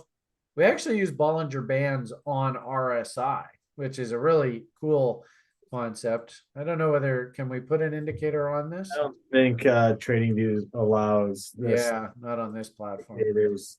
So we do like to follow Bollinger Bands as a study of volatility of price, and we do it actually on the RSI indicator. So maybe pop on the site and listen to our daily brief broadcast. Sjord, this is a preferred indicator of Sjord. He likes to use Bollinger Bands on RSI to try and illustrate energy compressing and energy releasing in assets. It's an incredible way of trading. Super cool. I'll have to tune in. I want to learn a little Okay. more. So the point of the matter here is we don't have trade location. We don't have any indicator confirmation. So we can't even think about things like market structure. You only want to think about market structure after you have the validated location and after you have indicator confirmation that, yeah, looks like this thing's going to turn back up. Cool. So there's your Litecoin story. If this thing is still a bull, keep your eyes peeled for some sort of turn between about 73-ish and $80. And really, I'd watch the top of that institutional fingerprint. Notice also too, 200 period moving averages just so happens to be right in that area as well. If this level can't hold and we actually M out, the next place I might be interested would be down around this $55 area. And we have a rule about trend lines. I don't think that this is actually an outright short until we actually start putting in bearish market structure, M's in particular, below trend line support. So interestingly enough, how we said there a moment ago, notice how this trend line bumps up right against that buying zone that we talked about there a moment ago. And this trend line bumps up against this buying zone. So really, you could also remember, you heard Joe mention things like fibs, but also too moving averages, volume profile levels, gaps, harmonics. Trend lines are also a very, very popular trade location tool. So you can kind of see how I just quickly threw on these trend lines. They're validated by market structure. I won't really go into too much about that right here, but just simply put, this I think is actually a valid trend line. This is a working trend line going forward. So I'd actually maybe even make that a little bit bigger. And I would actually say that this is a potential trend line here now, but they're both perfectly valid for trade location ideas. And you can see, I was talking to you guys earlier about how seasonally May and June is usually kind of a tough time for the market.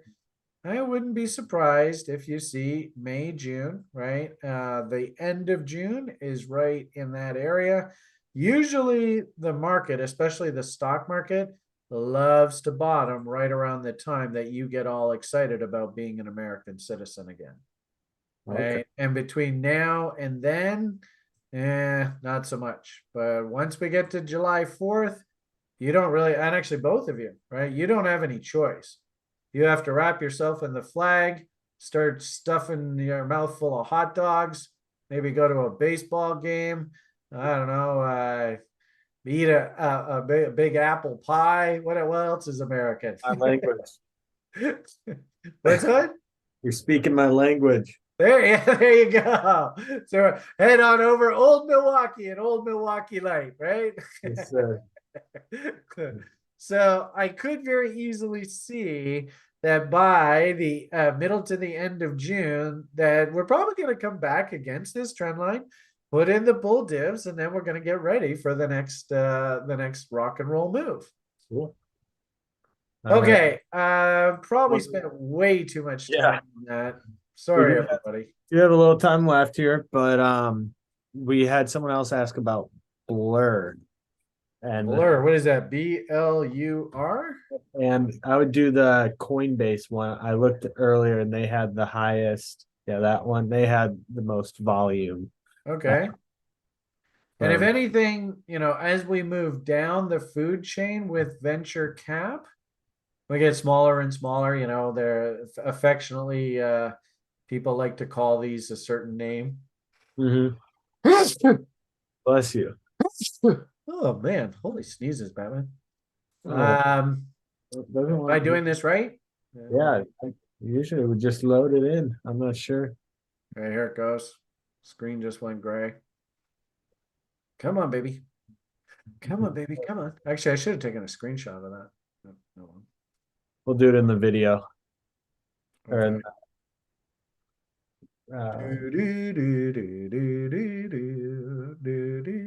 Uh-oh, I've got a red here now. I just pulled it up on my side here. Yeah, it might be my crappy internet here. Because keep in mind, I am in a big apartment building here in Vancouver. And it might just be my crappy internet. Because remember, I noticed when we were watching the YouTube videos before, drink a Coors Light, but not a Bud Light, right? Or unless, of course, you're a houseplant. If you're a houseplant, drink all the Bud Light you want. Water. All right, here comes Blur. Come on, Blur. Actually, let's see if Bitcoin. Oh, there's Bitcoin. Bitcoin did load. Yeah. There we go. What was the thing I wanted to point out about Bitcoin earlier? Oh, yeah. Actually, this is a really good example of trade location and how you can do this off of like lower time frames. Check this out. This is total day trader kind of time frame, right? Let's hear it. So we'll go down to like a 15-minute chart. Now this should blow your mind, Joe. So we had this big pop up, eh? Woo! Right. And I think this is Bitcoin on stamp, right? USDT. Looks like it. On Bitstamp. Right.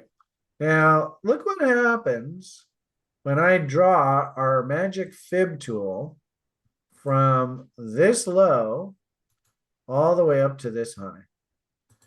There's that funny reload zone that I talked to you before about, eh? Yep. And look where the market mysteriously stopped going up. Is there a letter of the alphabet that maybe we should respect right there? That's smiling at you. Ah, oh, nice. Hey, now Joe's getting an old timer here. Right, what are we supposed to think if we ever see the market smiling at you? And holy crap. I mean, honestly, I did not expect that that was going to happen. But it just goes to show the power of these crazy reload zones. And I remember last week, or I don't know whether it was last week with you, but definitely on our shows, I was pointing out there were people who were saying, yeah, we should short Bitcoin, go short, that it's going to zero, all that kind of talk, blah, blah, blah. And I pointed out that we actually had a potential W that was going to come in here. And this is not the place where I want to be shorting. If I'm going to short, I want to short in reload zones. And I honestly, like I actually came back, I went out and did a few errands and stuff. And I came back to that image and I couldn't believe what I just saw there. That's basically everything that I'm trying to teach you, Joe, what to do. And everything that I teach everybody in my school programs, what to look for. So, you know, the only thing that would be missing here is, do we have any kind of signs of divergence on this move up top here? We had Willie very, very stupid. We didn't quite have any massive divs. So that's probably the only thing that was missing out of this to be an absolute perfect textbook short. But I'll tell you, that is a damn good trade location and just the prettiest M you'll ever see. Yeah. And then, ironically enough, where did this thing stop going down? Yeah. What a surprise. You see that? Oh, yeah. Right. So this should be, you know, and this is actually the same thing as the Litecoin that we saw earlier. Do you see how this is basically the double bottom level? Down, up, down, breakout. And the market just slammed right into that level. And why do you think the market jackknifed straight up out of there? Because the market ran out of sellers, and there was probably a bunch of people that were potential buyers that said, holy crap, that's the BFF. I got to buy that level.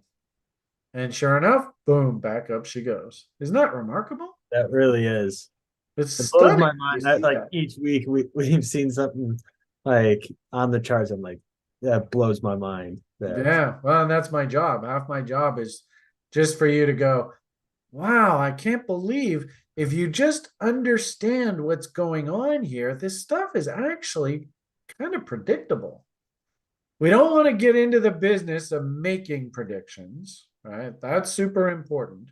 Mhm. But you should look at this image and go, I can kind of understand why price acted the way that it did.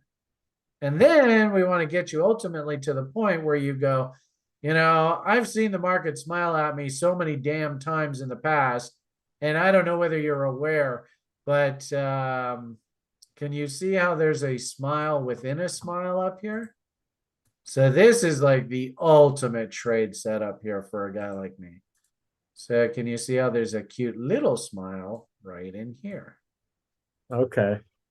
Yeah. If you ever get that kind of situation where you have an M inside an M, oh my goodness. And this is like a triple top, right? So you got that high, and that high. If I go short here, I let all of these guys defend my trade. Because remember, we said, who was it that stopped the market going up here? Was it the public? Yes. The answer is no. Oh, two answers to choose from, and wrong one. The institutional players stopped this going up. Hell, if it was up to the crypto kids, Yeah. hell, I even said it on the site. Hey, we're going straight to the moon, kind of thing. So it's some institutional fat cat that said, "What the hell are you doing?" And it was really interesting because it was like literally another one of these scenarios. I couldn't believe it.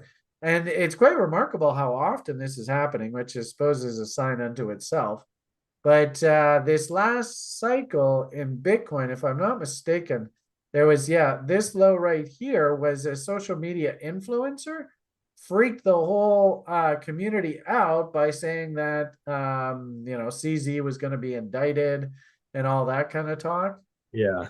Everybody started to freak out and sell their coins. And actually, the exact same thing just happened. Somebody came up with a story that a large institutional player was a net seller, and the price just absolutely collapsed. And it turns out it was all bullshit. And that's where this funny little meme came from, right? Yeah. I mean, I don't quite understand the language here. Do you understand this? Arkham alert regarding U.S. government wallet movements. Jump nukes their books based on alert. Global OI down greater or roughly 15% in an hour. Alert turns out to be false. Welcome to crypto. This is typical for crypto because remember, it's an unregulated space, right? And this is half of the reason why that Gessler guy is freaking out as much as he is. Yeah. Because article. Arkham denies buggy Mount Gox. Oh, sorry. What is it? Arkham denies buggy Mount Gox alerts to blame for the 7% price crash.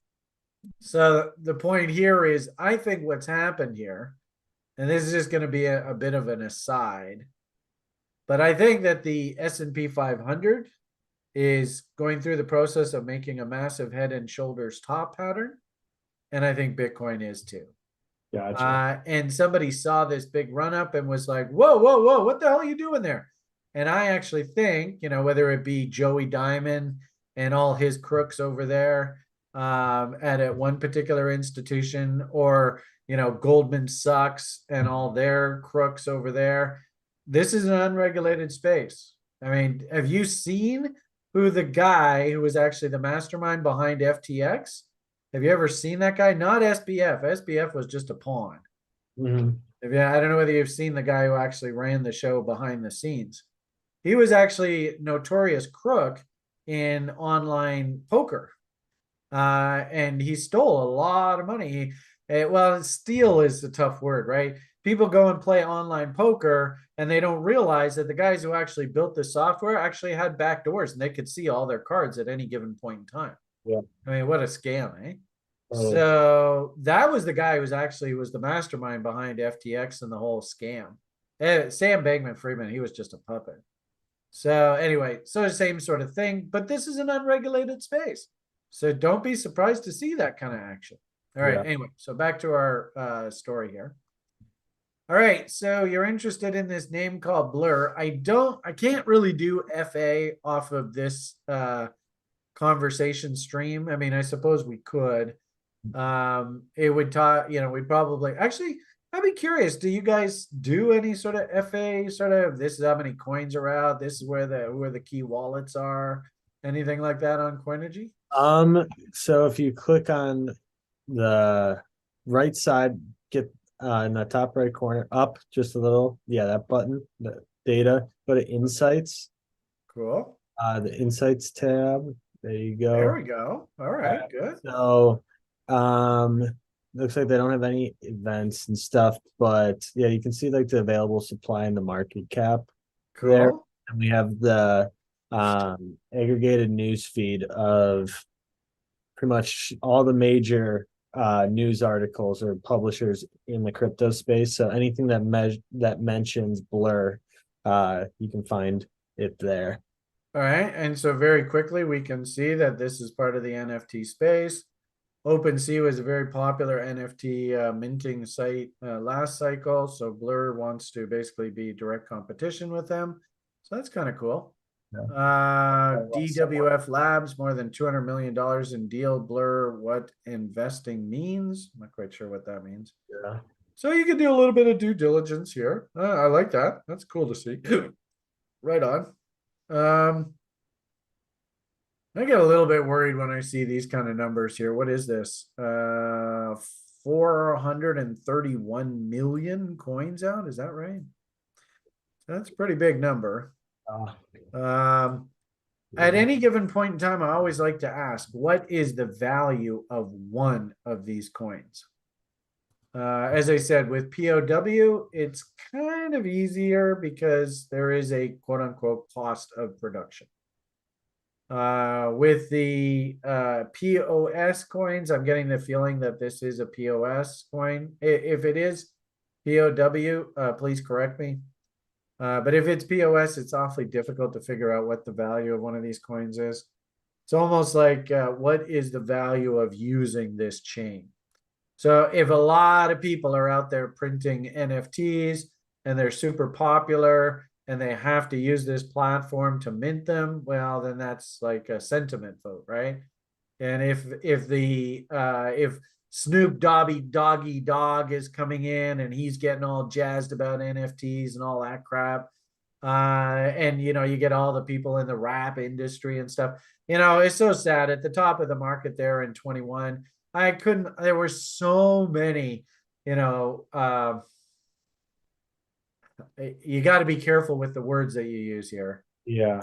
But sort of people that are in the music industry but are not really computer experts that were going on about the value of NFTs and how this was like next generation, but they never really understood what the actual value of one of these tokens was. And so when all this sort of euphoria of the bull cycle started to break, these things just collapsed in value, right? That's sort of this kind of conversation. Boom. I do have a question for you about Sure. looking and see like the holder statistics, and the top 10 holders of this coin own 94.33%. I'm on another website here. That could be a good or a bad thing. That is Yeah, a good thing for now. and So what you're so saying. top 10, and then top 20 is 95.8%.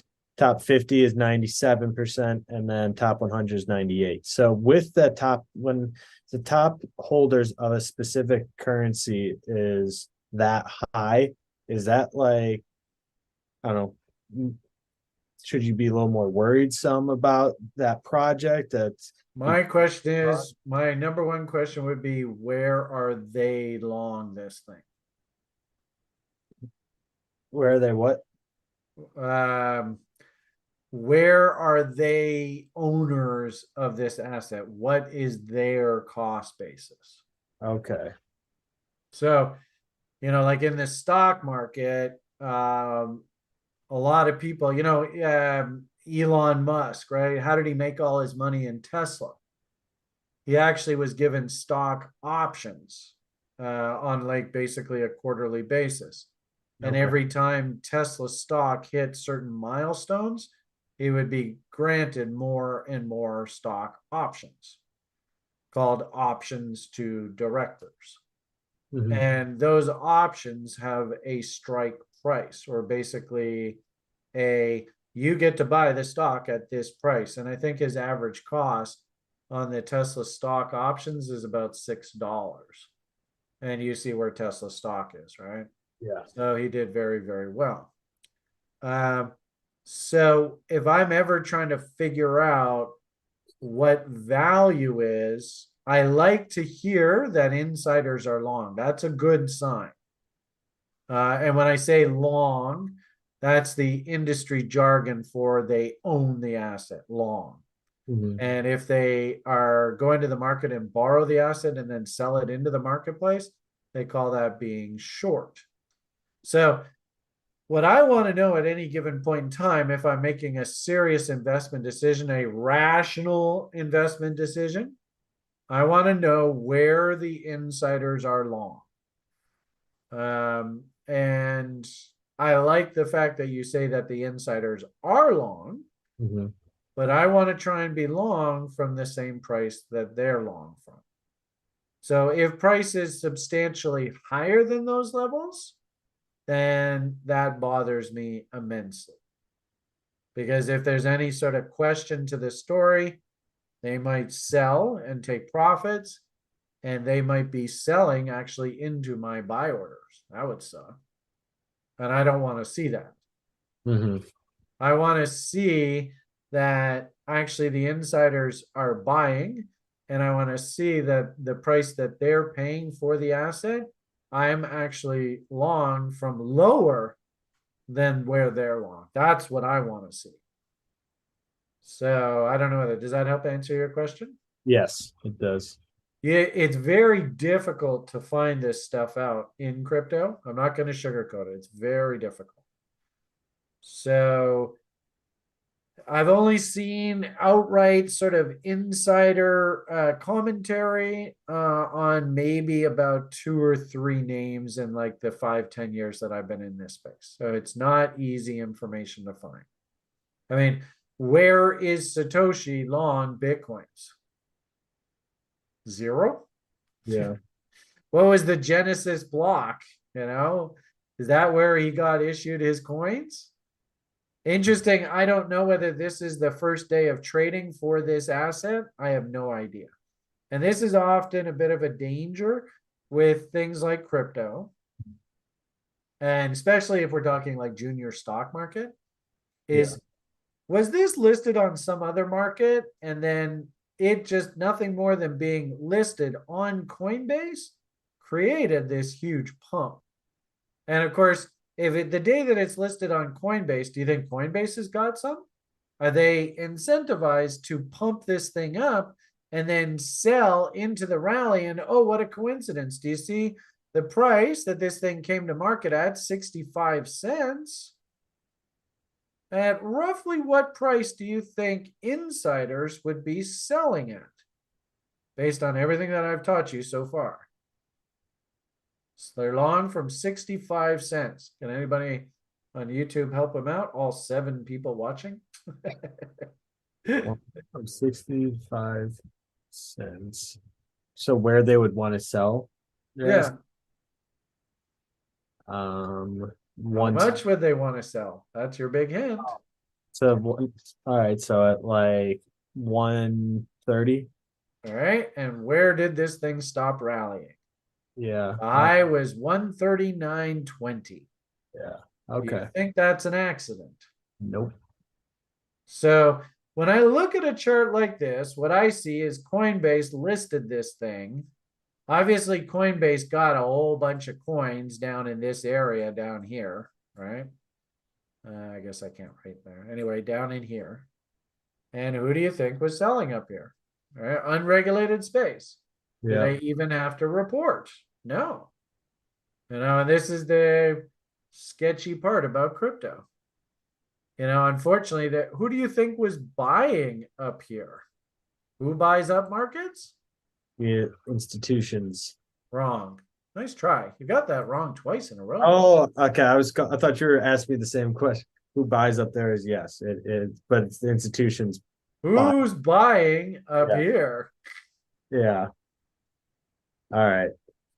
So then that's the public. Yeah. So do you see how the public is like literally walking into a trap up here? And of Yeah. course, does the public have like a guy like Beamish to sit here and try and explain the mechanics of what's going on here? The public doesn't understand any of this. Need to discover us. So it's a little bit, whenever I look at a Coinbase chart, I always have to have a little bit of skepticism, right? Is this actually the beginning of the story, or is this actually the end of a very long story? You might find that this thing started like way down here at nothing, and this actually was the end of the big rally.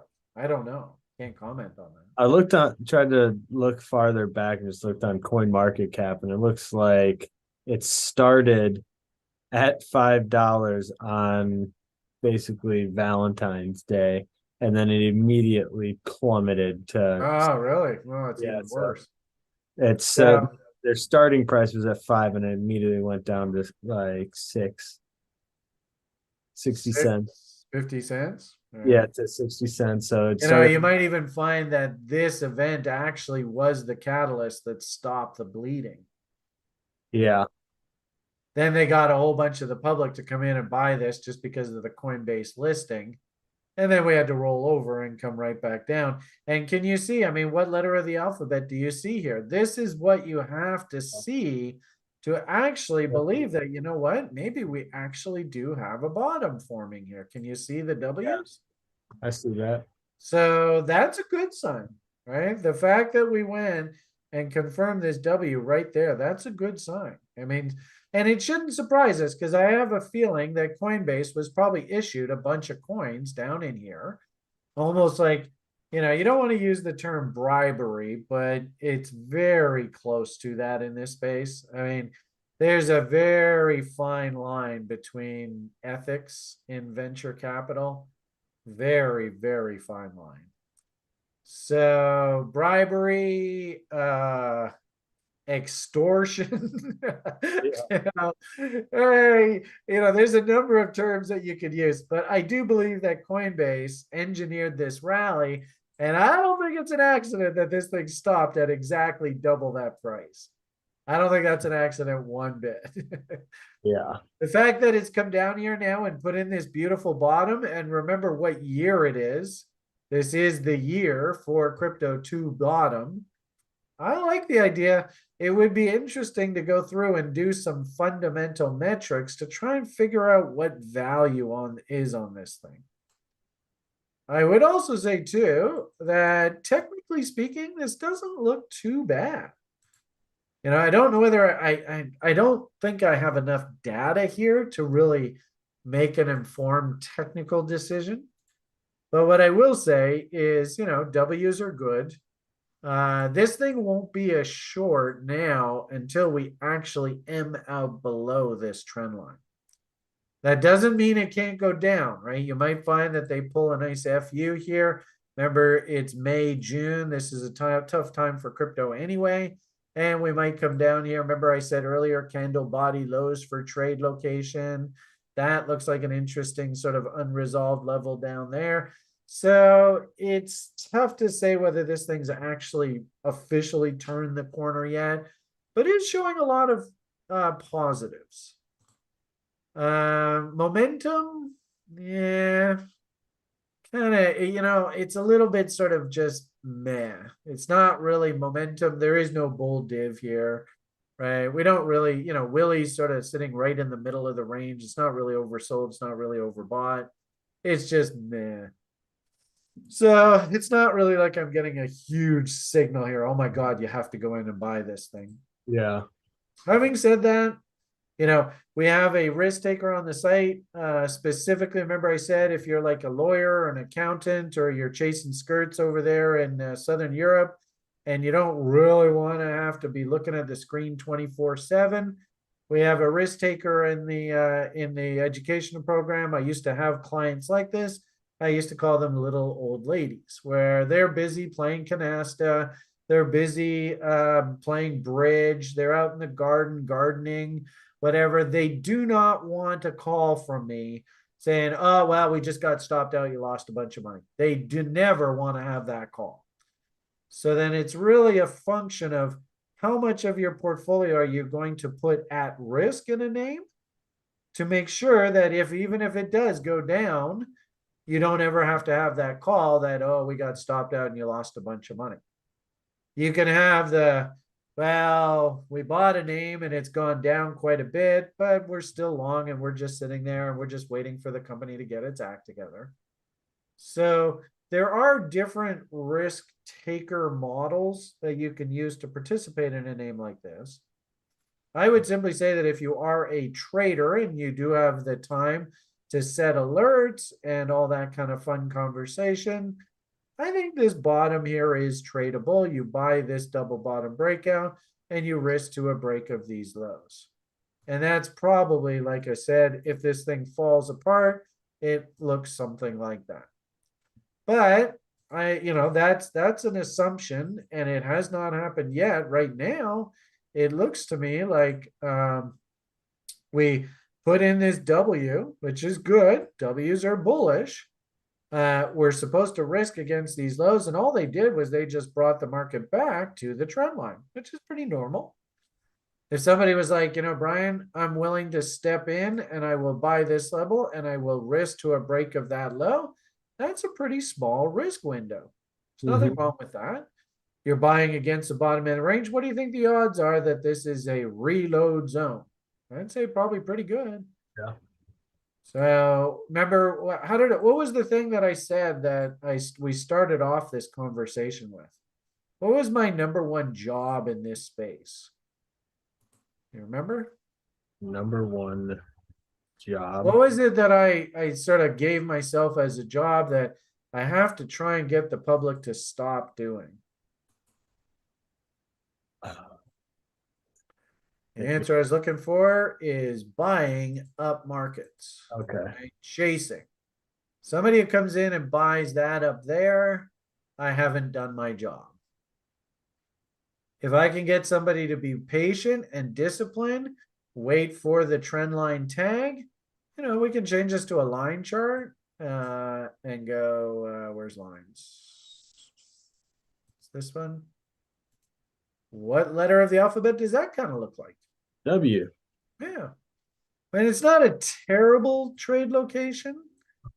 And more importantly, you're not coming in and buying the top of the market here like this. You waited for the pullback.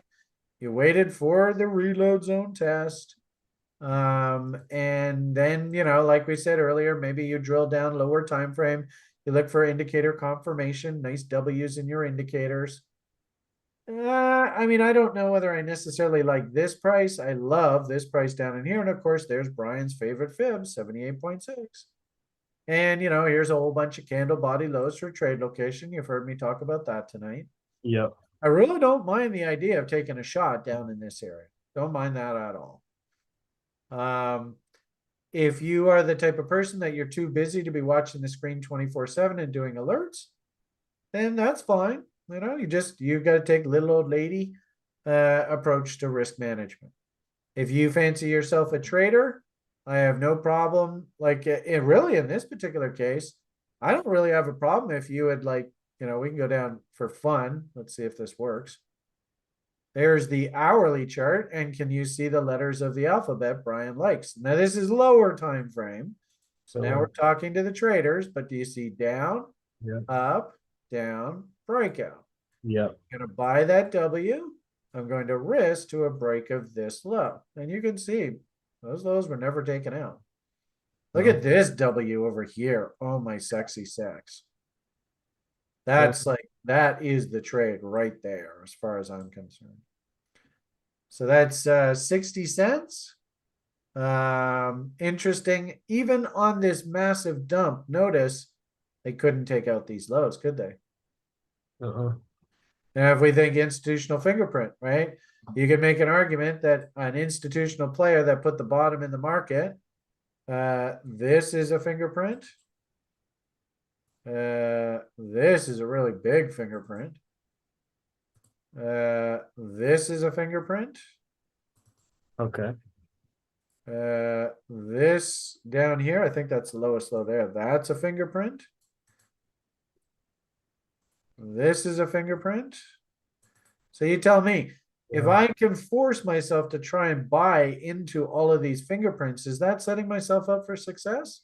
Yes. And if you had your order working right at that level, how would you even be feeling right now? I think you'd probably be feeling pretty good. Good.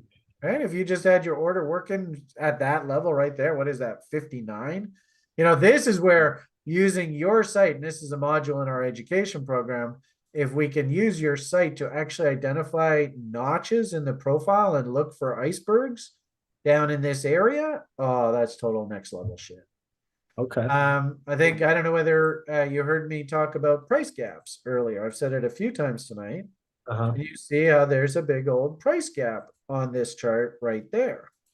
So, you know, I had my line there, but I can absolutely tell you if I was looking at this chart and I was like, okay, where the hell am I going to place my order? I would place it right in that gap. See how there's a hole in the charts right there? Yeah. It's called a price gap. And I just eyeballed this trade level, but look how close it is to that price gap level. Yeah. And would that have been a half decent buy? Even now, right? You'd be sitting here going, hey, Brian, that wasn't too bad. Way to go. You know, so but this is talking to the traders. And you know, I'm a little concerned that when I do have these kind of conversations with, you know, public broadcasts and stuff, a lot of people in the public, they fancy themselves traders, but I don't think that they are. So I don't really like to have the conversations off the lower time frames. But nonetheless, I just did. So there you go. Merry Christmas. Well, thank you. So having said that, could I have taken a shot off of this blur here from a trader? Yeah, I think so. It's not a terrible idea. And then the investor, we drill out to higher time frames. Is this an okay area to take a shot? Actually, it's not terrible. And if anything, now from now on, you pull up charts and you see this kind of price action, that to you is, Joe, just leave this damn thing alone. Don't touch this here. Noted. All right, I don't know who asked for that, but On whoever Twitter. asked, I hope you felt like you got some good value out of that analysis. I That was responded. actually a pretty good tutorial there on Yeah. trades, especially Cool. with the price gap too. That was sick. Awesome. All right, well, what do you think? Was that of any value? What do you think, It Chris? was. You're awfully quiet here tonight. Awesome value. First time watcher. Now that I'm back to the East Coast of the United States and not in New York anymore. Well, that won't be for too long, right? Not for too long, yeah. Anyway, Good time. He'll be back. yeah, I suppose we could probably do. Adam wants us to do fog and bombs. I might do a fog and bomb off of that big W. So this will start giving you some upside objectives. So, Okay. boom, boom, and is that 8? Yeah, 8. There we go. So we can put the reload zones away. All right, that looks about right. There we go. So based off of this W, actually, I'm a little bit surprised. That didn't make it up to that 2.618. So that's actually a little bit surprising. And the fact that we've come back down into this range, I don't know whether that's still working or not. You can probably do fog and bombs like for the traders. Adam's a trader. You know, we also have this big fog and bomb floating out there because it was confirmed on the move up through the top here. Interesting how this fog and bombs 4669 lines up with that. This big W is 2.618. And notice, what did we say happens at this level here? What did we call this, Joe? I don't know if you can see that or not. There. To there. What do we call that? The gaps, the price Right. gap. And gaps don't like to be left open. So interesting how 2.618 and 4.669s line up with that nicely. Okay. Also, too, remember we said candle body highs, lows for trade location. So does it make sense that if somebody was going to short this, that level right there is screaming as a level. And remember we said wicks and tails like to be eaten, so you might get a pop up into this area. I think we did this with you before. Where are the guys who actually bought this up here, especially these wicks up here? Where are they sleeping right now? The price, sorry, I was making note about the price gap. Yeah, actually, this is really interesting. Uh, what's the statistical odds that this gap will get filled in down the road? You have any idea? I do not know the It's a statistics. staggeringly high number. Shocking how high it is. 70. Wow, way, way higher. No, 98. Well, 91.4%. Somebody actually went and did like a statistical study and actually said, what are the odds of this gap actually getting filled in? And it's like over 90%. So, at any given point in time as traders, we're always looking for what they call edge, because that's really what all of this crap that I'm talking to you about is. If I buy W's, the statistical odds of the W holding and it actually making me money buying the W, what the statistical odds there are somewhere between about 60 and 70%, which is pretty good. When I used to be a floor trader, um, the other flow traders, I used to say that I think we can actually shoot for 60 to 70% accuracy. Like I said, double bottoms, odds are that they work are about 60 to 70%. And the floor traders, when I said that, they all burst into laughter. They're like, you're crazy, man. No way. But you got to remember what a floor trader's life is. They have to trade every single day. So it's not like they can sit and cherry pick. You saw the 3 reasons for a trade, right? Yep. Does that happen every day? That price comes into a location. It sets up a bull divergence. Then it gives you a nice pretty W to buy. Does that happen every day? And the answer simply is no. So if you're a floor trader, interestingly enough, I'm getting completely off topic here, but what the hell, I'm having fun. There's 2 different types of market states. There is the ranging market state, and you might argue that this is a trading range. Can you see how this is the top end of the range and that's the bottom end of the range? Yep.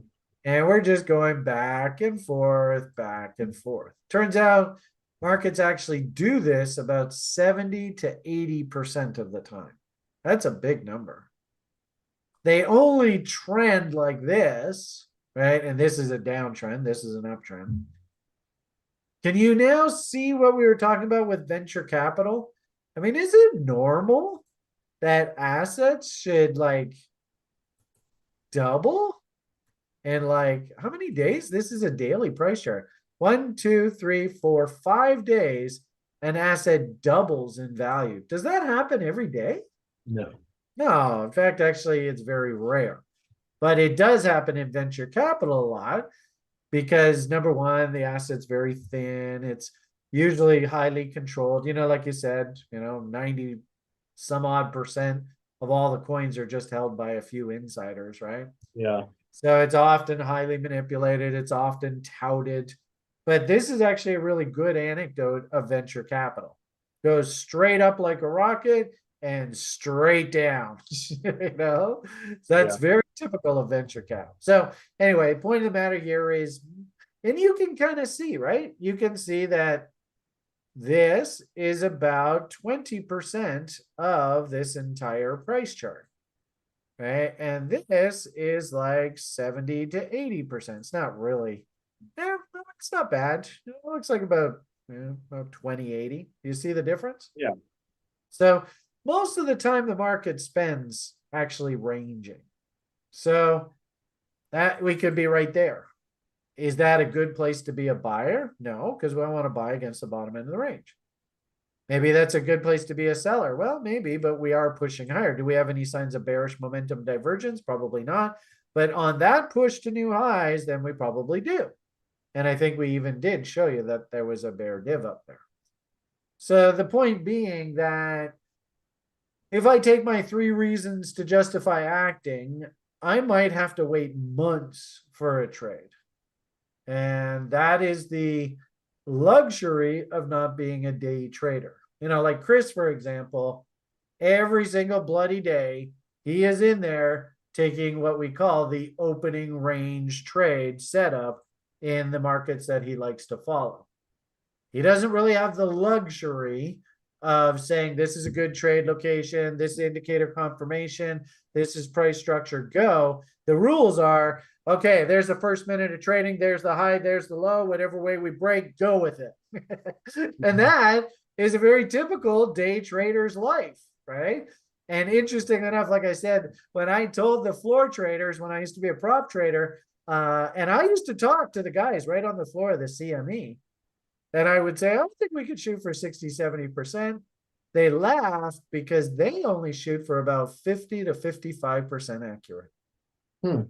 So if they're only going to be right 55% of the time, or just a little bit over half, what has to happen when they are right?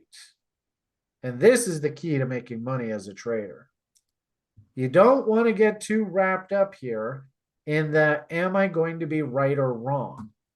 But if I am right, can you see how, well, actually, let's back up. If I'm wrong, and let's say I bought this level there, right? Down, up, down, breakout, right? And I bought that level there. Remember we said, because we play W's, we know specifically what our risk threshold is. We already know ahead of time that if we go down below here, I'm out.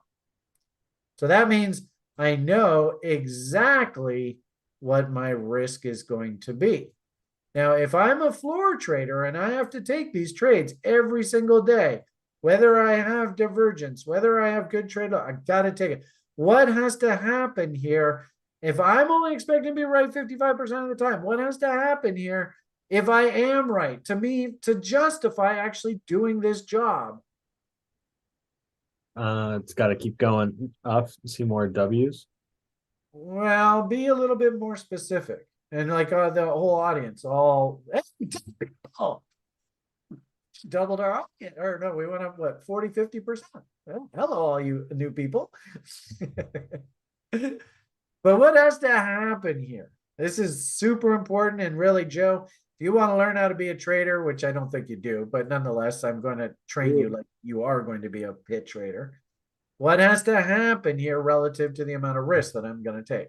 Bailed out the risk to reward minimum 2 to 1. Well, and the easy way for you to say that in sort of plain Half speak. on the double. Well, no, this is slightly different than that, but it's kind of the same logic. I've got to get paid, right? I'm coming in here. I'm going to take this risk. I know I'm only going to be right 50, 55% of the time. What has to happen when I am right? And I have to force myself that if I am right, I don't ring the register until up here. This green box is much, much bigger than the red box. You have to learn this. Anybody who's watching this later on, this is the key to making money as a trader. And most people in the public just never get this. And what often happens, and I see this a lot on social media, and it's such a dangerous trap because kids will come in up top here and they will buy here and they don't understand that risk reward metric. Remember, I want to buy W's. When was the last time this thing actually made a pivot low? That was all the way down here. So that means I have to risk this window all the way from there to there. And then that means to justify that risk, I got to see a 2 to 1, or I have to literally see, in this particular case, I would not call this a W, but just for illustration purposes, right? I've got to actually realistically expect this thing to go all the way up there, right? There's 2 to 1. And is that even realistic? That's where I have to see the market go to based on the amount of risk that I'm taking here. And of course, that's unrealistic. So what ends up happening, and it's so tragic, is most of the kids new to trading, they will get into the habit of trading like this, where, oh yeah, I'm right, like 80, 90% of the time. They take this small profit, and look at me, look at my win rate. Oh, I'm so fucking awesome. I'm right all the time. But every once in a while, they buy this and they've chased an up market, which is stupid anyway. And they have to take this loss. And you notice that this loss is substantially smaller than this gain. And what ends up happening is, how many winning trades do you have to have just to make up for that one loser? Yeah. And you see how there's one win for one loss. Well, just to make up for these losses, I got to have that win. I've got to have that win. And now I have to have another win, right? Whoops. Well, anyway, I don't know where it went. Anyway, 3 wins just to make up for one loss. And this is where most people in trading fail. Because in this case, the trader is 75% accurate, and yet they're not making any money. This is the way that you fail as a trader. And yet most people are trading, they just don't understand this. You have to force yourself that if you're going to step in and take this bet, you have to get paid if you are right. Then that way you can be right, 60, 65%. I think we can shoot as high as 66. I think that's realistic. Even if you're right only half of the time, Joe. You tell me, if I have a whole bunch of trades and half of them are winners and half of them are losers, like let's say, I don't know, I did 6 trades and 3 of them look like this. 1, 2, 3. And 3 of them look like this. And I actually had to book the loss. I mean, you tell me, am I a profitable trader? Yes. This is the secret to this. And this is the tragedy about this stupid game. And, for whatever it's worth, the floor traders actually all got very angry at me for going off and doing this funny little website, The Rational Investor, and getting involved in crypto and stuff like this. Because they're like, the public doesn't understand this game. You're wasting your time, Brian. You're just barking at air. And I got to tell you, to a certain degree, they were right. But Awesome. do you see how in this scenario, I'm actually a very profitable trader, right? This part right up here, this pays my, yeah, we'll do it in a box. This here pays the rent. It pays the bills. It buys all the hookers. It buys the Lambos. That is my profit. But what's interesting about this is I'm only right half of the time. Are people likely to subscribe to my newsletter if they know that I'm going to be wrong 50% of the time? I mean, you're still no. Yeah, the answer, it's an unequivocal. It's really easy to answer. Yeah. They just won't. And that's the frustrating part about trading. And maybe I can convey this to this audience. Anybody obviously who's taken my education program, I'm preaching to the choir. I think Chris understands this. It's really cool watching when Chris gets on a winning side of one of his opening range trades. The profits are insane. But that's the life of a professional trader, is you have to put yourself into a position that you can identify exactly where you're going to enter. You know exactly what your risk is. And then when you're right, you get paid multiples of that risk. And you don't need to be right 100% of the time. That's not the secret to this. The secret is when you are right, you get paid. Okay. Anyway, there's a fun little rant for you. I sure hope you enjoyed that. I did. I took some notes. Good. On balance, this isn't a bad, like if I was a little old lady and again, you kind of made reference to the insiders and the wallets and stuff like that. What I'd like to know is where those people are along this name. If I could find that out, and I found out that actually it turns out that Coinbase is long from 50 cents, they got allocated a whole bunch of coins down here. And then I found out that, all those wallets, they're all long from somewhere between about, 25, 30 cents and 50 cents. I'd be more than happy to join them on this kind of trade. Be more than happy. Cool. Okay, I think what is that? 7:32. So we've gone on here about 2.5 hours and we got 2 coins looked at. Way to go, Brian. Hey, 2 coins and endless knowledge. That's all that matters. I hope you guys enjoyed the offering. I mean, I didn't really look at as many names as maybe when we get sort of our rhythm going, where we're able to bang through these a little bit faster. But on balance, I enjoy this. Yeah. This is a way for me to not only get to know you a little bit better, Joe, but hopefully impart a little bit of value. So you kind of feel like this is a win-win relationship for you. You get, you look forward to these and you learn and you get better. And of course, we build an audience and a following. And people like look forward to, hey, what I've got my journal out. What can I learn this week that maybe I never heard before? That's where I get really off on this stuff. Yeah. Anyway, Fred wants us to look at GNO USD, but the only problem is there's about 20 names ahead of you, Fred. But what the hell? I feel like being a cheeky bastard. So let's just see very quickly. Let's see if I can do this in 30 seconds. Good luck. You did GND. Yeah. So where the hell would this thing be? Is that what that says? GNO, not GND. GNO. And then I think you clicked your favorites on, so you have to. Okay. So there we go. I'll do this on Binance, I guess. Is that where? So I think Binance, they like to do a lot of stuff versus Tether, right? So anyway, we'll go over here.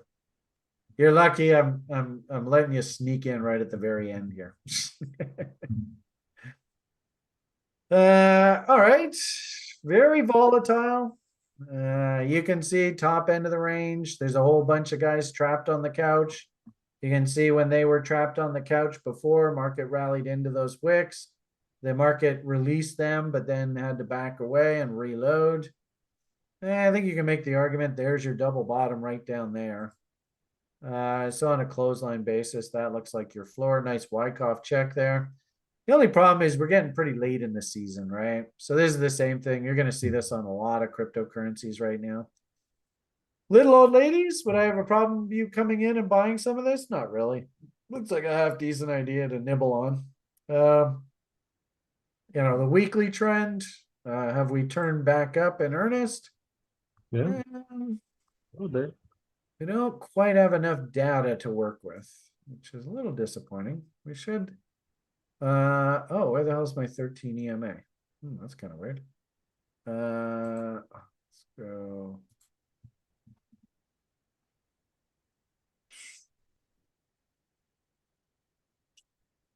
Okay, so and you already know this, Fred, but at least I don't know whether you're the Fred that I'm thinking of. It might be a different Fred. But I like to use the 13 EMA, 30 SMA moving average relationship to help me see trend on the weekly charts. And if the 13 EMA is above the 30 SMA, then we've got a bullish setup. You can see that happened. Little concerning that we went woo, and then totally puked out. But as long as the moving averages are still pointing bullish, this is probably good for a laugh. Somewhere down against those lows. 78.6s, I'm kind of thinking off the top of my head. So something like that. There's 61.8. You can see how candle body lows for trade location. This isn't a bad area to take a shot. I think I would probably myself just want to work a stink bid at Brian's favorite fib kind of idea. But anywhere down in this reload zone, I wouldn't have a terrible time, buying. Maybe hunt for some sort of, kind of like what we did earlier. Do I have signs of bull divs coming in here yet? Willie is stupid. We had this nasty, yeah. See this big candle? That's left a whole bunch of guys sleeping on the couch, right? So you can see them. They're all up here. And you also see how long, like you had this rally, and then it took how long? All the way to there to start rallying again, or 36 bars. So I wouldn't be surprised if these guys sleeping on the couch, 36 bars. Notice that'll take us to the end of May. So, we kind of work our way down in here. We have this nasty MACD bear div working here. You can see Willie's not really overly excited. There's a little bit of a W in RSI, but I wouldn't be surprised. This is like it's got Julian written all over it. Probably we're not bull until we actually, and it might be like over here. Here's the end of June, that we actually end up going and breaking through that trend line and actually putting in structure above it. Something like that. I don't think there's a huge hurry. If anything, you could probably draw a trend line off of these lows, right? Boobity boo. If anything, I don't like that because we could start slipping below this, and then the trend line actually acts as resistance going forward. So we already did bang into the trend line, reversed away from it. Here we are again. Considering the way momentum looks here, there's no reason for me to be overtly bullish here. If anything, what I'd want to see is, you got a little bit of a W there in RSI. So maybe we could get like a nice little bump up. Usually the 50 line, you've heard me talk about that. The first W, this will be a fun tutorial for you down the road, Joe. How do you use RSI to sort of measure momentum? Usually the first W in an RSI study is the W that stops the bear slide. So I need another W, and that W needs to come through the 50 line for me to actually get a buy signal that, hey, there's going to be a trade here. So we're still way, way too early for that. Okay. So put it all together. Nanny Nibbles, it's 2023. You know how this is going. I'd be leery about studying stuff versus BTC.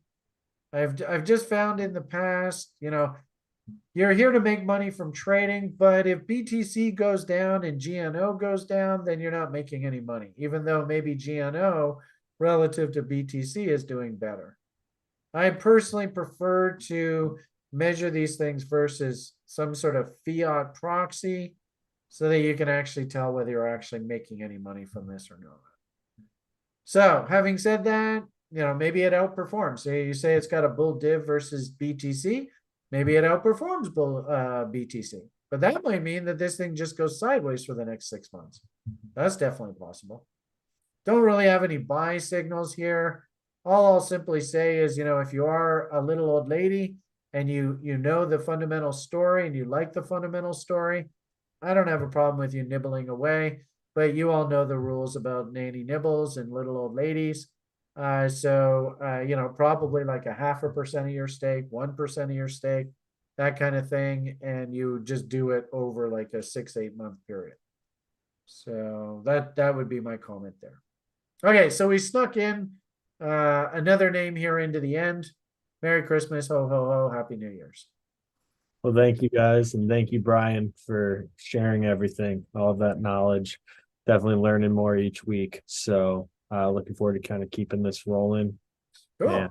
And now that we slowly getting into the rhythm of things, getting the volume seems to be good this week. So we'll keep that going on. And well, I don't know if we got to get you a PC. Simple as that. I know. It's, we got. There's some people in this world that absolutely love Mac. Actually, we should hook you up with is Sjord, because Sjord lives for Apple. He's Apple everything. So if anybody was going to figure out a workaround around this, it would be Sjord. So if anything, Chris, maybe let's put a note in next Tuesday's DB.